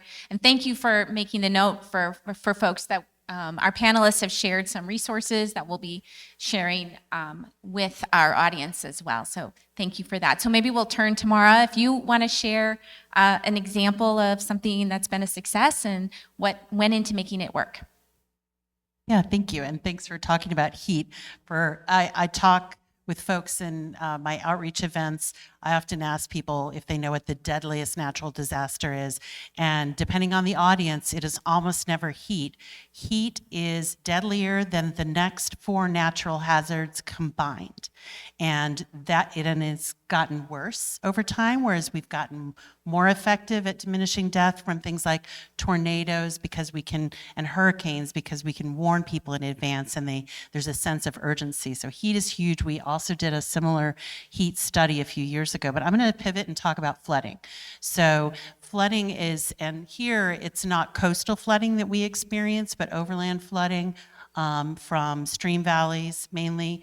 And we have, since that's one of our biggest hazards and definitely puts people at risk, we've had some fatalities, and we can see places in this country, obviously what happened in Texas, what's happened in other parts of the world, that it can really be a devastating to people, to property, and also puts first responders at risk. So we, working together with partners in other public safety agencies like fire and rescue and police and our Department of Environmental Protection, We got a grant from the Department of Homeland Security a number of years ago to install 20 flood sensors in our most frequently flooded locations, roadways, dams, places throughout the county where we knew we had problems, where we knew fire and rescue had done swift water rescue.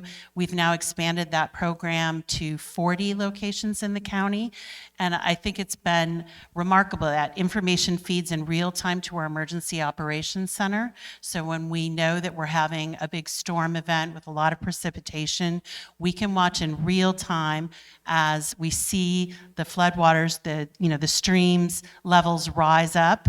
And we know now, because we've experienced it enough, and we have a hydrologist working in our office as well, that when a sensor at point A on this stream valley reaches this level, that we're going to have flooding down here, we can communicate that to our first responders and they can close the roads.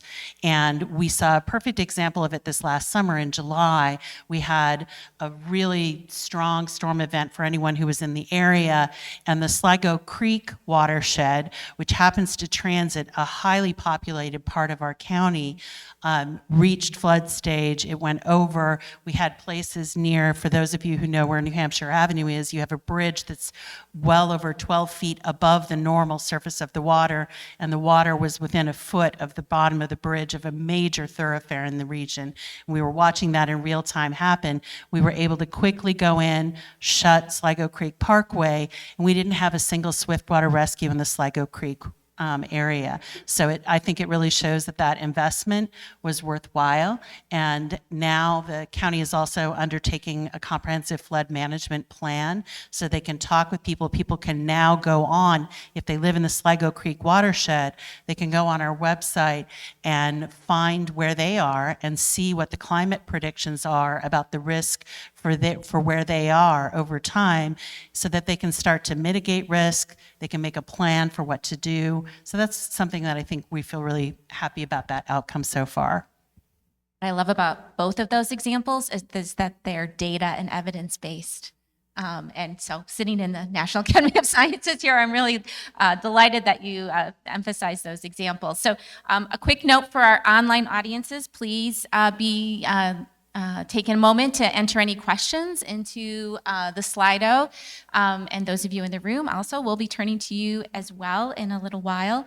I'm going to move on to Act 2 and turn to John for the first question, and maybe give you an opportunity to share an example of a success that you've had and what went into that, but also maybe help us start to understand what are some of the barriers to implementation that local jurisdictions encounter. Okay, thank you. Well, my example of a success is a twist on the earlier panel's discussion of how to communicate. And for us, it was a question of making sure that you're communicating with the right people. And so one of the activities that our office coordinates are 6 interagency panels or work groups, drawing from 150 people across the county government enterprise. And different groups focus on things like county operations, community programs, policies, plans, policies and plans, really, and so forth. And so in terms of the community programming, that work group includes representatives from our office and emergency management and the safety net agencies, things like family services, the Department of Health. And by talking to each other about these issues, we became aware of the challenges in some parts of the community. And we also have outside agencies. We have important partnerships with community groups, and they also participate in these calls. So in 2024, the summer of 2024 was an extreme heat. It was a brutal summer. It started in June. And what happened was, because these connections had been made, it came to light that one of the lower income neighborhoods in Fairfax was having some extreme heat issues. Now, we had mapped the heat the heat map of Fairfax County. We had overlaid vulnerability maps, and we had a sense of, we knew that the urban heat island affected vulnerable populations. But in this one community, we learned that there were some housing units over 100 degrees indoors. And what we found, again, because this was interagency communication, was a lot of these people fell between in the gaps in federal and state cooling assistance programming. And so a few motivated individuals in communication with some neighborhood groups rallied volunteers and agencies to coordinate together and got thousands of dollars of donations and trained volunteer labor to install room air conditioners in about 30 households in this very vulnerable community. So this was while we're working on our tree canopy and looking to address the urban heat island, at the same time, this was essentially a humanitarian effort where, again, gaps in federal and state programming led to this dire situation of elderly or people with children. And within a matter of a few weeks, we were able to rally and get room air conditioning installed. And so on the success of that, we then institutionalized it with some funding that my office had. And so we've continued it in 2025. So this is the kind of thing where when I mentioned that the word coordination does heavy lifting, that's an example of making sure that people who need to be talking to each other are talking to each other, and then you can get some strong results. The second part of your question, the challenges, technical, political, financial, yes. In many respects, the technical is known, and the political and financial is a little more, a little trickier. But what we do is we work with what we can. We work with what we've got. Some of the viewers and listeners may not know, but localities in Virginia have less authority to do things. We have less home rule than, say, Montgomery County or the District of Columbia. And so in our efforts to provide services to the community, sometimes we have to be a little creative and find ways to get stuff done without running afoul of again, the somewhat lax limited authority that we have. But I can offer an example or two as we go, but we're still getting stuff done. So Maribeth, John talked about the coordinating across multiple different parts of Fairfax County government.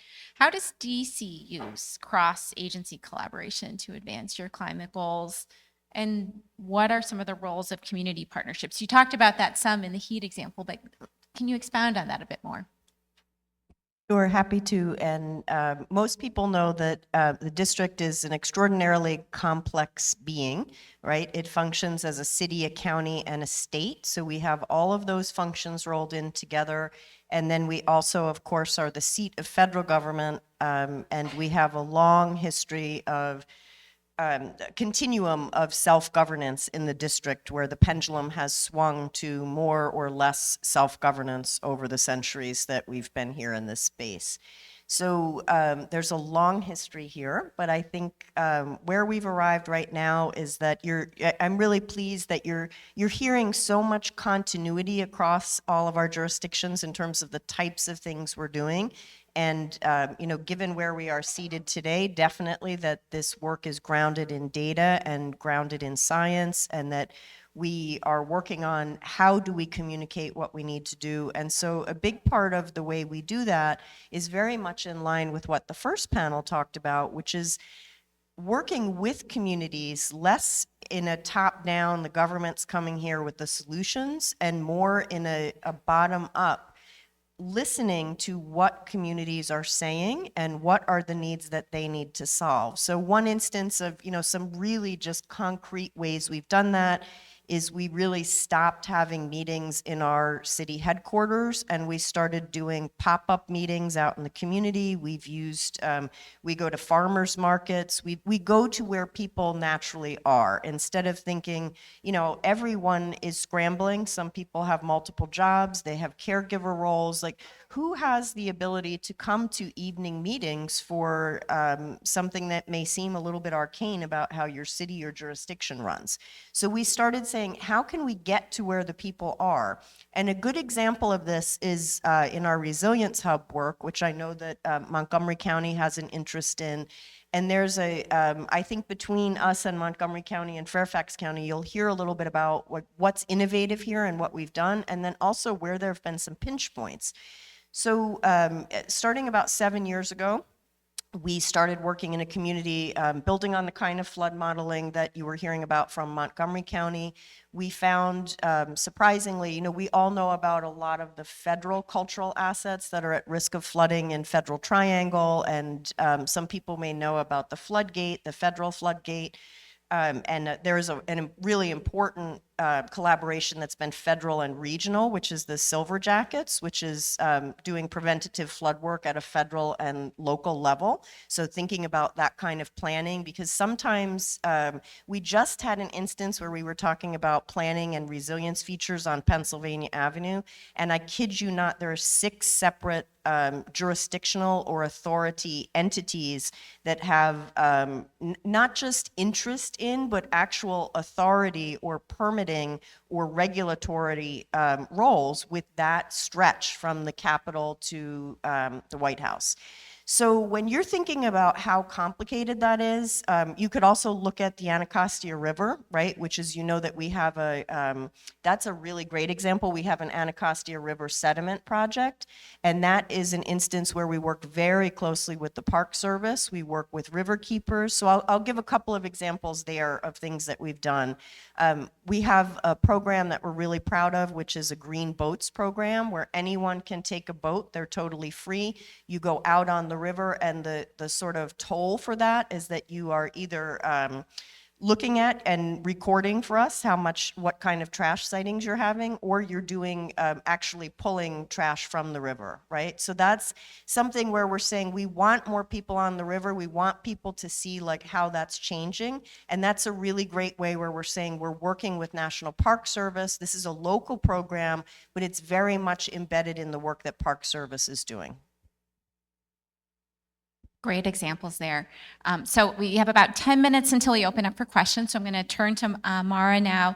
And you talked some about how you're using real-time data to inform your emergency management decisions. How do you integrate climate projections about future conditions into your planning? And how do you think about the uncertainty associated with those model data? Oh, that's a great question. So I think one of the recent steps that we took is most emergency management departments and jurisdictions have to update their hazard mitigation plans on a regular basis in order to be eligible for federal funding, disaster funding. And so our plan was updated in 2024, and we very intentionally made a point of taking the risks that were identified in the climate action plan and incorporating those into the hazard mitigation plan and making sure that those aligned. I think one of the other things that I love that we're here, because talking about science and data I think can be really helpful in empowering people to make decisions based on that information. I mean, we've heard that already from John in Fairfax about looking at tree canopy. That's something we're also mirroring that effort by mapping out urban heat island effect and flooding, and knowing what those risks are, and making some predictions and projections based on the comprehensive flood management plan. But also it is a challenge because a lot of the projections that are made are based on the FEMA floodplain, and that is based on historical data. And that's part of what inspired Montgomery County to go ahead and embark on this comprehensive flood management plan, was we needed to take data that was based on projections for what was going to happen, and look at how the impervious surface in our community and changes in planning can actually change the flow of water and make things better or make things worse. We have someone in our office, Matt Mazorko, I have to give a shout out to, who is both an emergency manager and a meteorologist, and he has been actively involved with the Maryland Mesonet system.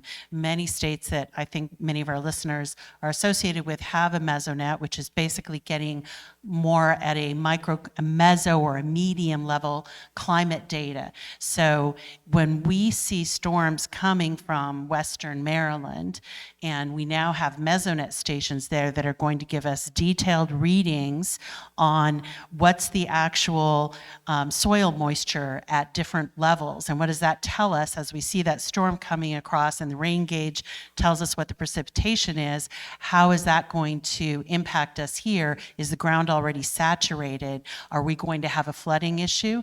And we've been doing that in partnership with the University of Maryland, and the scientists there are helping hold that data. So it's going to really help us make data and science-driven decisions, because they are able to, and it'll give them data that they can use as well. So hopefully that will continue to drive the decisions we make, and help us also help community members advocate for themselves. If they live in one of these communities, that they can see from our different mapping tools, our, low-income community, not as many native English speakers, and they have a high risk of flooding or urban heat island effect. The last thing I'll say about this is, often in local government, resources are allocated driven by complaint. So it's driven by requests and complaint. And the people who feel empowered to complain and request of your local government are not always the folks who have the greatest need. And so one of the things we're doing now, we had a meeting this morning with some of my colleagues where they're mapping out, where did we do our outreach last year? And when we look at that, and we look at the communities that have risk, we need to more intentionally say, here's our high-risk communities where we're not getting requests. So let's go to the HOC Housing Commission and ask if we can come into their buildings and give a presentation and talk to people about how to prepare.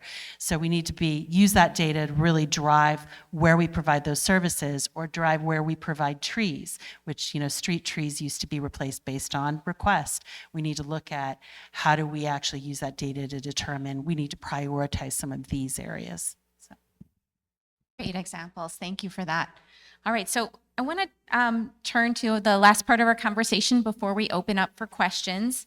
And there are many other jurisdictions here in the DMV. Only 3 of them are represented here. So, John, I'm going to start with you. I'm wondering what you can share your thoughts about how the regional communication and coordination that takes place across the DMV. And maybe are there any of the other, your neighboring districts who are doing something really cool that you want to highlight, or that you want to try to bring into Fairfax County? Thank you. We collaborate with everyone in the Metro DC region through the Metropolitan Washington Council of Governments, and so that's a great forum for pretty much trying to keep up with the Joneses. And then in Virginia, Northern Virginia, where we are, there's a Northern Virginia Regional Commission, which is similarly the 13, 14 jurisdictions in Northern Virginia. And so we're in touch, and we're always, there's a lot of collaboration and helping each other. Maybe the elected officials might have their rivalries and so forth, but at the staff level, we want to get stuff done, and we want to be as efficient about it as possible. I'll also mention, because Virginia, I alluded to it being a little different from DC and Maryland in that we have just a different state constitution that gives us limited authority. The politics in Virginia is also a little different, and so we collaborate and share with other jurisdictions throughout the Southeast quite a bit. there's a group called the Southeast Sustainability Directors Network, and it goes from Virginia around to Arkansas and Louisiana. And so we have a lot of similarities in terms of climate, utility, monopoly regulation, and maybe a little bit of culture. So there is some affinity there, and we find that we're sharing with each other there, and that can be invaluable because no one wants to reinvent the wheel, and so the collaboration with others is really important. Mara, what's that look like in Maryland?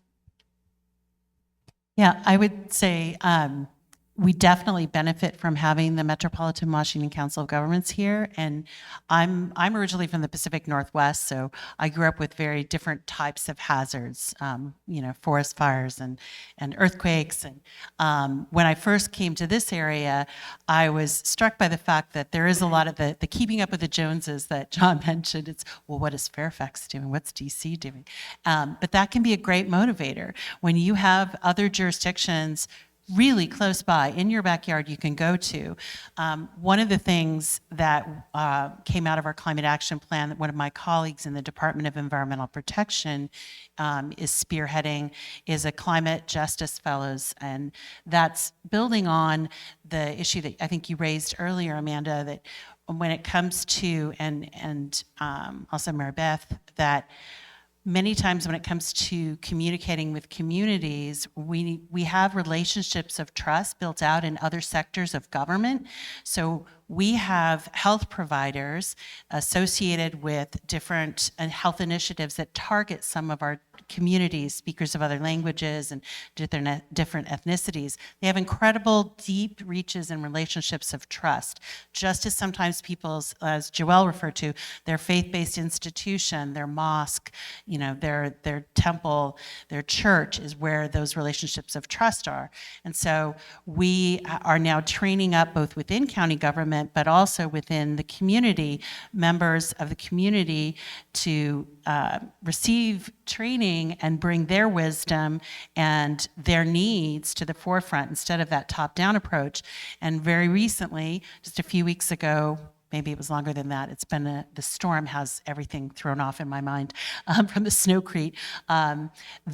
We took that group, my colleague Doug took that group to Ward 7 to the Fauntleroy Center, which is a resilience hub in the District of Columbia that is really doing things based on some of the standards set out by the Urban Sustainability Directors Network.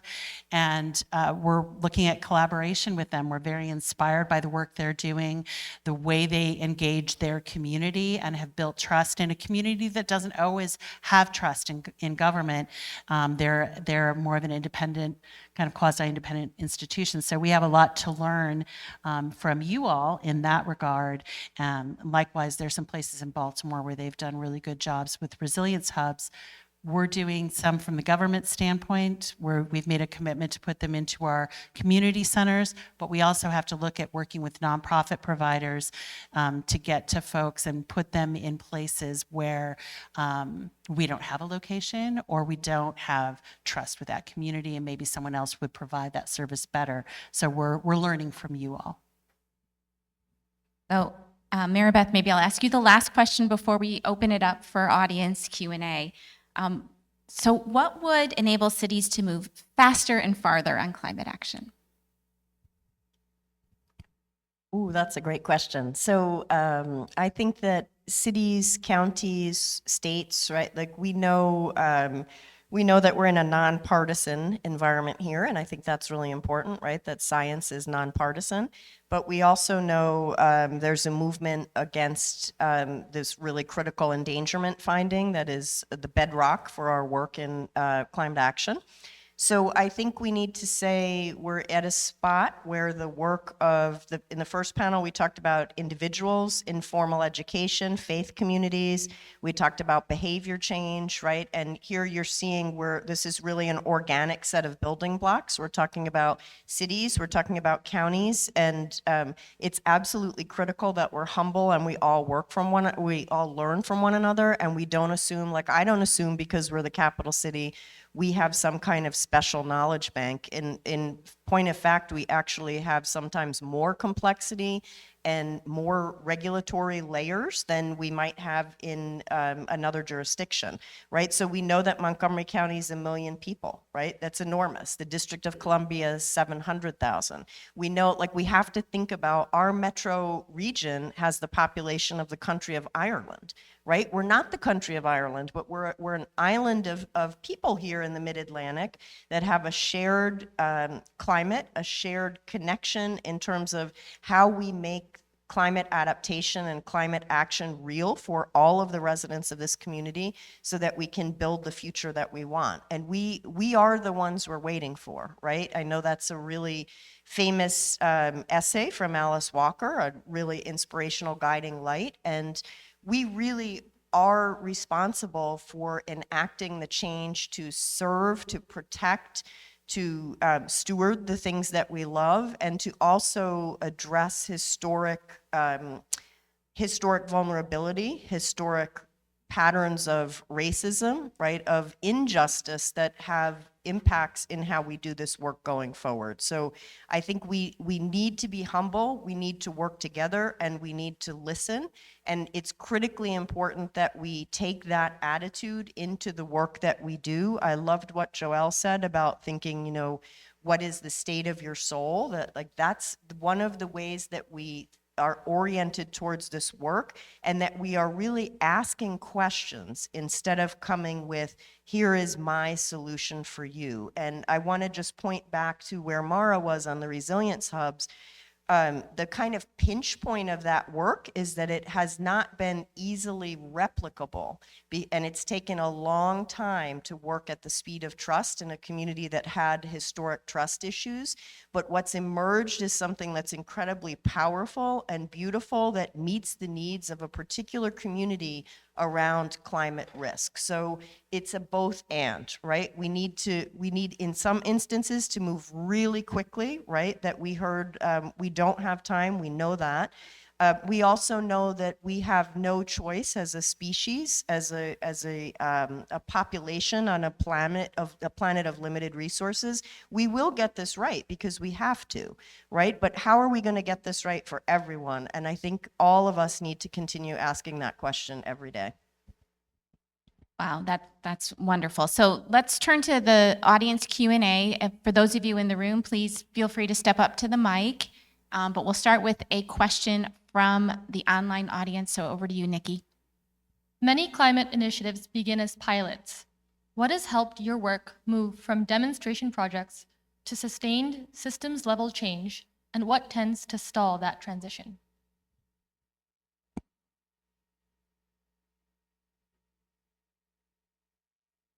I think it's a really good point about pilots, and sometimes, you know, it's almost like being committed to death too. Like, you can do so many pilots, and how do you translate that into ongoing action? I think a big part of it is making sure that you're involving lots of partners. So, you know, when we were talking about the flood program, the flood sensor program that my colleagues initiated, doing that in concert across county government with partners in the Department of Environmental Protection and all the public safety agencies, but then also taking the data and really having a good conversation with people and about where that data takes us, what it shows us, how that is paying dividends. And when I say paying dividends, I do mean in terms of loss of human life and property, but also financially, being able to quantify that if we can mitigate some of these risks to life and property, if we have a disastrous event come through and we're able to bounce back quicker and mitigate the damage, the economic implications are huge, just as they are by implementing renewable energy. If you can quantify that and really convey that message, that's a really important part. And also make sure you're conveying it in a way that people hear across, we're a very diverse community, one of the most diverse in the country, and that has its real benefits and real challenges. So that's something we're also working on, is trying to message in other languages, but also message through trusted providers, because we don't all receive our information the same way. I'd like to raise adaptive management as an approach of how we try a pilot, and if it works and it's successful, then we run with it. We try a pilot and we find, we were off a little bit. Well, then we alter it. I mean, it doesn't happen on a dime, but an example is we're now standing up a program called Energy Compass. It's similar to what Noelle was speaking of when she said that there were clean energy shepherds. We're standing up a program called Energy Compass, where the consultants who advise people on their home energy improvements, we call them energy navigators.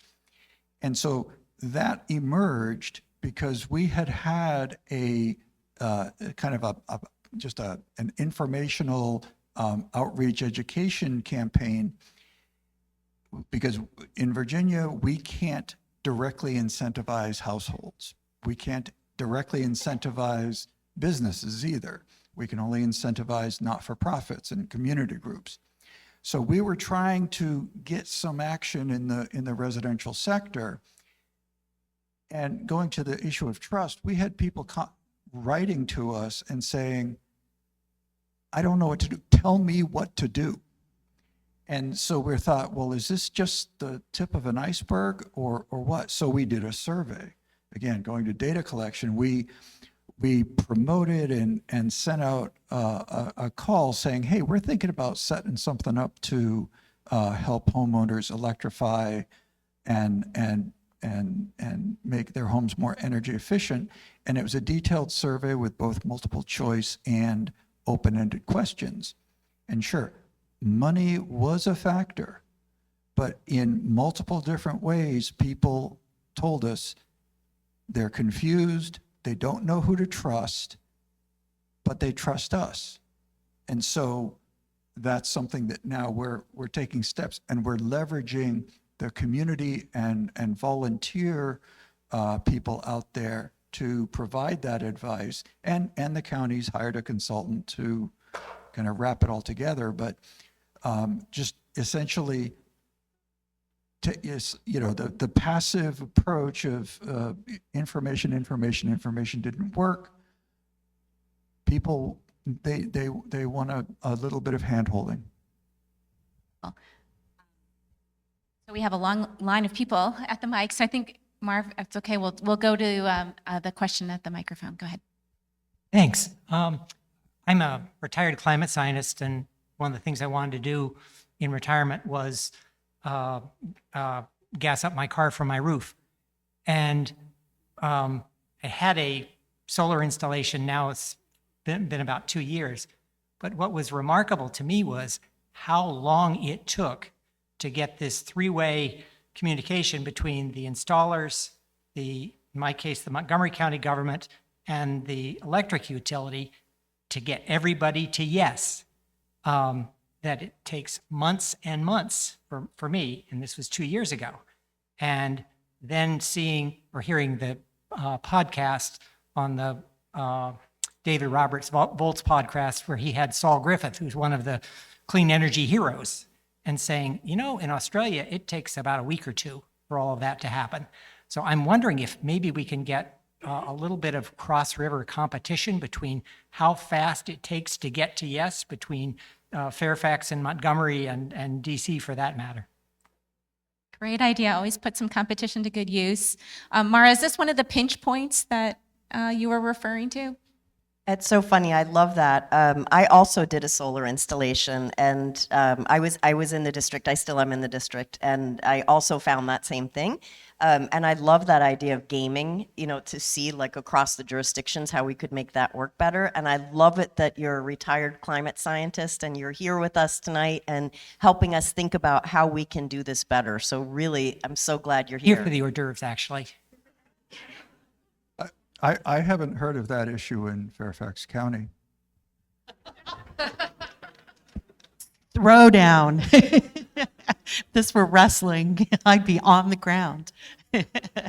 I think it's a great idea. And it always, there are challenges. I know one of the things that my colleagues who work on the clean energy side and the Department of Environmental Protection have been working on putting together kind of these, now I'm going to forget the term for it, but effectively bringing people together en masse, groups of residents, to then get a contract for solar that helps both facilitate the process, but also helps gain, if you have 50 people in a neighborhood purchasing solar, they can actually negotiate better deals. So sometimes using market-driven approach might help, but looking at barriers, I think that's a fair question. And talking about what other places do, and it can be challenging because sometimes, I think as Maribeth has said, you have multiple jurisdictions involved, and there are different levels of government where things come into play. I've heard that said also about Germany, that they're looking at putting solar on balconies, and it's something that happens very quickly. So there's certainly, I think it's really good for us to look at other countries sometimes as examples. I know that's true, like with our bus rapid transit in the county. This came into being because one of the council members, who's now the executive, looked at what was being done in Colombia and Brazil and said, if they can do it there, we should be able to do it here. So there's certainly a lot to be gained and learned, and perhaps competition, healthy competition.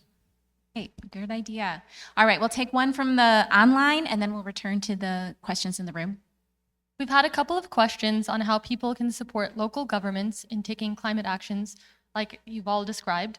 How can individuals and organizations most effectively support climate work and take climate action? I'm happy to start that, and maybe what we can do is send in resources that can also go on the website for this event so that we can make sure that everyone has those available.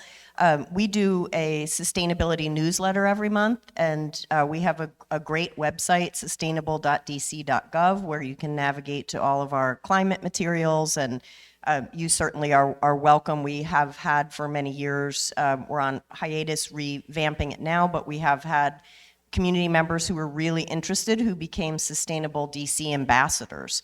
And they were like a speakers bureau of interested residents who were out in the community, really being what Sweta was talking about in the last panel, thinking about to whom are you the best communicator about these materials, and then being out there in the community and doing that. So I would say there are a great many ways that you can work with your local governments, and we always love these questions, and we love the suggestions for how we can do better, as well as the feedback of when we're doing something well. Thanks for that question. We also have, my office has a monthly newsletter that doesn't just cover our work, but a variety of environmental projects and programs throughout Fairfax County. We've got a robust website, and I would mention the Sustain Fairfax Challenge, which is an online app we have that provides additional resources and suggestions. We've tried to set it up as a friendly competition between towns and essentially the zip code designations in Fairfax. Sustain Fairfax Challenge. I would just, of course, I think I also shared our climate webpage for the county, which has a newsletter, but I would maybe take it in a slightly different direction and say that it's also important to have folks who are active in the community who can strongly advocate for things in positions where we often are not able to advocate. I know, for example, in Montgomery County, passing the building energy performance standards was a really heavy lift, very challenging. That's, for us, buildings are actually responsible for most of our carbon emissions, unlike places that have a strong industrial base. And so having people who were active already in the community who could advocate with the county council as they were moving that legislation through was important. I will also add that our Department of Environmental Protection will host a Green Fest, and most jurisdictions will have something similar around Earth Month in April, and it's a phenomenal place to go and just get connected with nonprofit organizations and government, get trees for planting. Like, there's really, because there's so many different ways you can take a bite out of this. Maybe you want to be the person who works with emergency response and helps people during a disaster, but maybe you want to be that person who's planting trees in your community or doing outreach on health. Great. So a lot of great places for folks to look. Let's go to the next question in the room. And there are a bunch of people waiting, so I'm going to ask our panelists to be quick in their responses as we can continue. Thank you. My name is Anna Ricklin. I'm with the Fairfax County Health Department, and I do collaborate with folks in your office. My question is rather specific. I'm working with COG on a project to look at invasive plants, and which is not necessarily caused by climate change, but is certainly exacerbated and made more difficult. And there are a lot of different challenges with that. So I was wondering if there are any connected efforts with invasive plant removal, management, impacts that any of you could comment on, and in particular as it relates to the potential for negative health impacts and some of the things that you were talking about with heat island, et cetera. I would just say very quickly, it's not so much my purview, but I know that, you know, there was that discussion, in the earlier discussion, we talked about terminology. We have weed warriors, right, who go in and are specially trained about invasive species. But I think that is really, really crucial when we talk about our tree canopy. And I think there's a lot of room for cross-pollination there, because when you're talking about the health impacts of heat and how that it's felt so much more strongly, a lot of these invasive species are also choking the life literally out of our trees. And so that's something that people can relate to. And so that's one way where maybe there's a nexus. Fairfax has a couple of efforts going on with invasives. I'm not aware of the extent to which there's cross-locality, interjurisdictional support, but there are some regional groups. They tend to be volunteer, nonprofit groups, but meanwhile, both the Fairfax County Park Authority and the Urban Forestry Division of Public Works is pretty active on invasives. Thanks for that. Next question in the room. Thank you. As a German, I appreciate your shout out, Mara. Local governments increasingly face credit, infrastructure, insurance risks that are tied to climate change exposure. So you gave some great examples earlier. From your perspective, how does kind of systematic climate planning translate into fiscal resilience, and what are the kinds of conversations that you're having internally and externally about the high capex, but also only the benefits materializing long term? I would definitely say, talking with folks, we have, this conversation comes up around flooding a lot. We have the National Flood Insurance Program, which is really an underutilized asset. And one of the things that we're looking at doing is, people will often say, when you map out where the flooding risk is, they get really uncomfortable because they say, well, now people know that my house is at risk. Newsflash, the insurance providers and increasingly the real estate agents, they all know. So knowledge is power for you as well. It means that you can register for flood insurance, which is affordable. And the more we can get people in our community registered, it actually lowers the insurance rate for people in your community. So there's a real strong financial incentive to do that. Shout out to you for Germany. I lived in Germany as an exchange student when I was 18, and still is my sustainability gold standard. you have a quick response? Yep, quick response on that. This is like the inside-outside game. So for us in the district, it's really, really valuable that bond rating agencies are asking questions like that now, because that is creating a whole category of champions within the government, because they're starting to understand that there is a real payback on the resilience work and that it's really important in terms of bond rating. Thank you for that. So the next question in the room, we'll try to get through these last two before we wrap up. Thank you. The federal government in the past has been a partner in local climate action, has been important in setting the context in which local climate action happens. With the tremendous changes that we are seeing, what's happening with federal policy, federal science on climate, funding for various things, how are you envisioning adapting what you do? What can you continue? What can you no longer continue? What do you need to pivot and shift towards? High degree of uncertainty. I know this is a nearly impossible question to ask, but your thoughts on how you see your work being affected and how you might strategically adapt to the changing circumstances. Small question to answer in 20 seconds. I would say working together regionally becomes more important. Mutual assistance and mutual aid agreements become essential. But also, if we want to try to put some positive spin on it, it provides local jurisdictions with an opportunity to really be a demonstration project and show what can be accomplished locally and how that can have financial benefits. And that also comes around to how we talk about some of these things as well. Maybe you need to use a different vocabulary in describing why an infrastructure project is worthwhile. But it's a very real problem with some of these big infrastructure investments that have really relied on the federal government in the past. So being creative and working in partnership. We're just examining and adjusting our expectations, but really the sense I get was, damn the torpedoes, full speed ahead.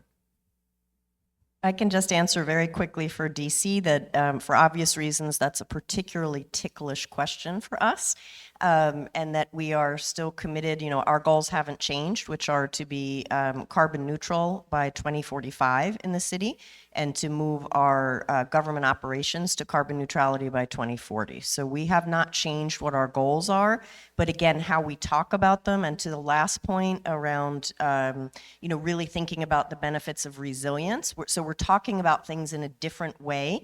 We need to approach these problems thinking about our bond rating, thinking about our infrastructure, but we're still doing the same work. Thank you for that. And our final question. Thank you for all the concrete work you've done. I was curious about, at the city level, the relative balance of effort going into adaptation versus mitigation, knowing that there are actions that can be both. Thank you.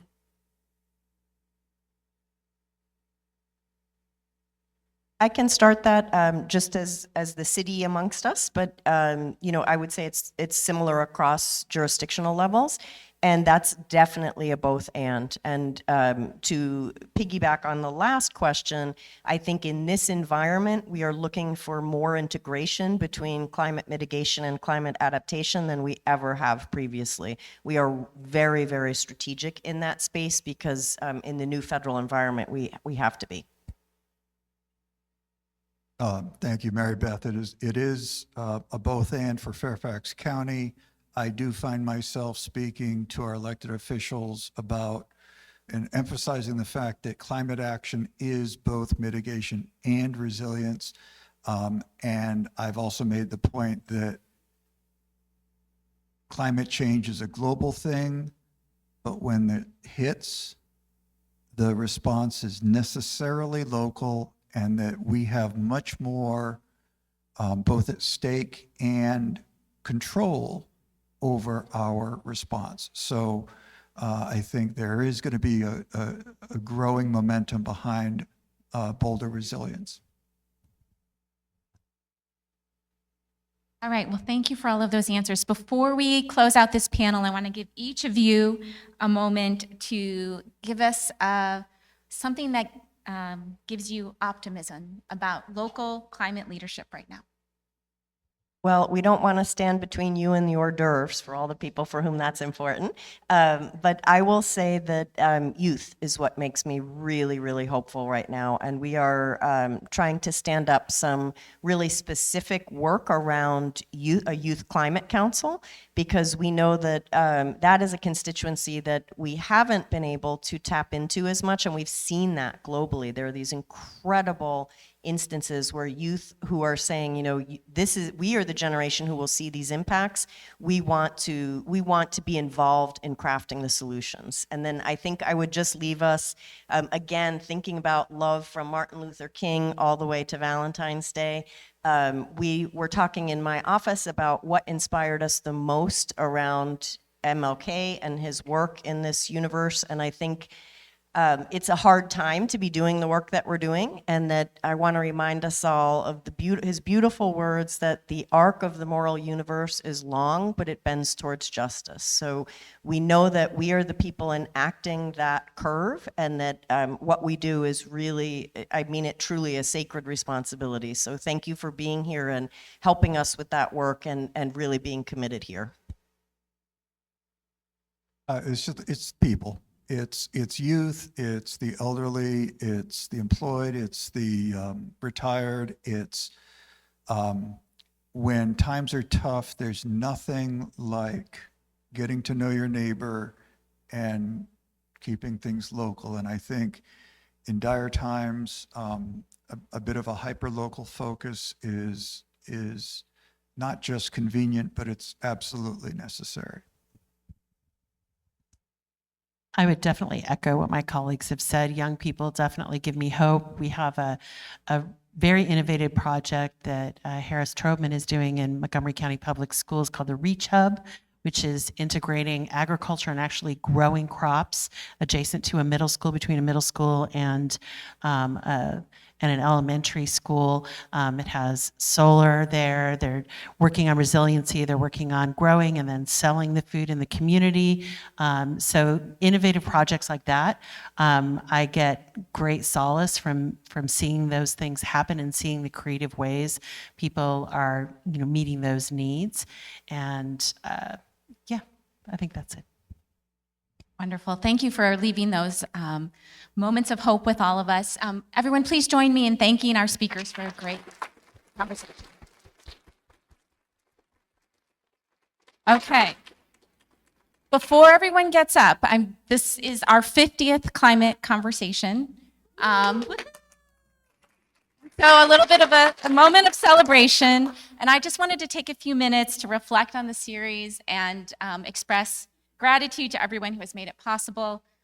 For those of you who don't know, I was part of the team that came up with the idea for Climate Crossroads and Climate Conversations. And it's just kind of amazing to us that we're at 50 conversations reaching nearly 100,000 people over the last 5 years. So when we first proposed this work, we used the metaphor of a tree. So picture a stately elm or oak with a large canopy and a equally as large root structure. And we went to the leadership of the academies and said, we've done a great job building out our root structure. We have tremendous knowledge, deep roots into the scientific community, but our trunk and our branches are a little shriveled, and we need to do a better job of bringing that information out to different audiences and really communicating and engaging with folks. And so I'm really grateful that the leadership of the academies saw the importance of building the trunk and the canopy, and for their support to do that. We're also really grateful to our sponsors in this work over the years, so the Gordon and Betty Moore Foundation, the Chan Zuckerberg Initiative, Sunanda Basu, and the National Academy of Sciences Arthur L. Day Fund. In getting the vision off the ground, we also had the support, or have had the support, of an amazing group of advisors who have been just incredibly generous with their time and ideas. We are really grateful to the members of the Climate Communications Initiative Committee that worked with us in the early part of our work, and then the Climate Crossroads Advisory Committee, who have shaped a lot of the communication and engagement activities at the academies over the last 8 years. In particular, I want to extend a huge thank you to Maribeth DeLorenzo, who was supposed to be the moderator today and had a last-minute conflict that she couldn't avoid. Maribeth had moderated our very first conversation, which is a big reason we wanted her to come moderate this one. And she was very instrumental in designing the overall approach. We don't use slides. We have a narrative arc. We get to know our speakers. All of those things are ideas that Maribeth brought to this series. And furthermore, she has been just a tireless champion of our team, and one of our, just sort of her unflagging positive energy has really been a huge support to us over the years. So thank you to Maribeth, even though you're not here. Okay, so this series has, you know, I mentioned the tree metaphor. Part of building that tree has been building the connective tissue among the staff and the volunteers across the academy. Like lots of institutions, very siloed, lots of disciplinary centers of excellence. And this work has allowed us to work with each other and see how our work fits into a bigger context. There are, Amanda, how many people have contributed over the years to doing that? 50, 100, I don't even know, staff across the academies. Oh, here we go. Here's the list of staff and volunteers and others and speakers who have been involved in this over the years. So I'm so grateful for all of that and for the kind of connective tissue that has allowed us to build, and just looking forward to continuing to find ways to work together as we move forward.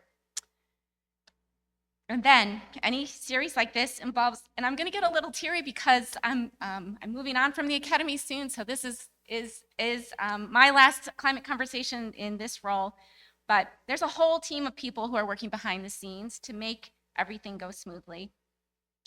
We have been so incredibly lucky to have this amazing group of staff who have made this series and other Climate Crossroads activities possible, like the best team I could hope for. And many of them are here today with us. I want to acknowledge them, and if you've met them, you already know how awesome they are. So I'm not going to make you come up on the stage, but I'm going to ask you to stand up so that we can applaud all of your work, because you're there behind the scenes making everything happen. So Amanda Purcell, Holly Rhodes, I don't know if everyone is here, but if you're watching online, you can stand up at home too. Alex Reich, Eric Edkin, Amy Mitsumori, Laura Lyon, Nikita Uberoy, Lauren Kalinowski, Hannah Blatt, Sydney O'Shaughnessy, Ben Elric, and Rob Greenray. Thank you, all of you, for all of your great work. Okay, and we have one staff person who we want to recognize in particular for their extraordinary contributions, and they don't know we're going to do this, so it's a little bit of a surprise here. Eric Edkin, can you please come up on stage for a minute? Eric has been part of almost every climate conversation. At this point, before we even settle on a date, the first question is Eric available? Is he going to be there? He is the one behind the scenes who has been making sure that we all look good on camera and that everything looks very professional here. Eric, thank you for your calm presence and your ability to troubleshoot in the moment and help making this series a success. Amanda Purcell is going to come on stage because we want to confer to you our Most Valuable Partner Award.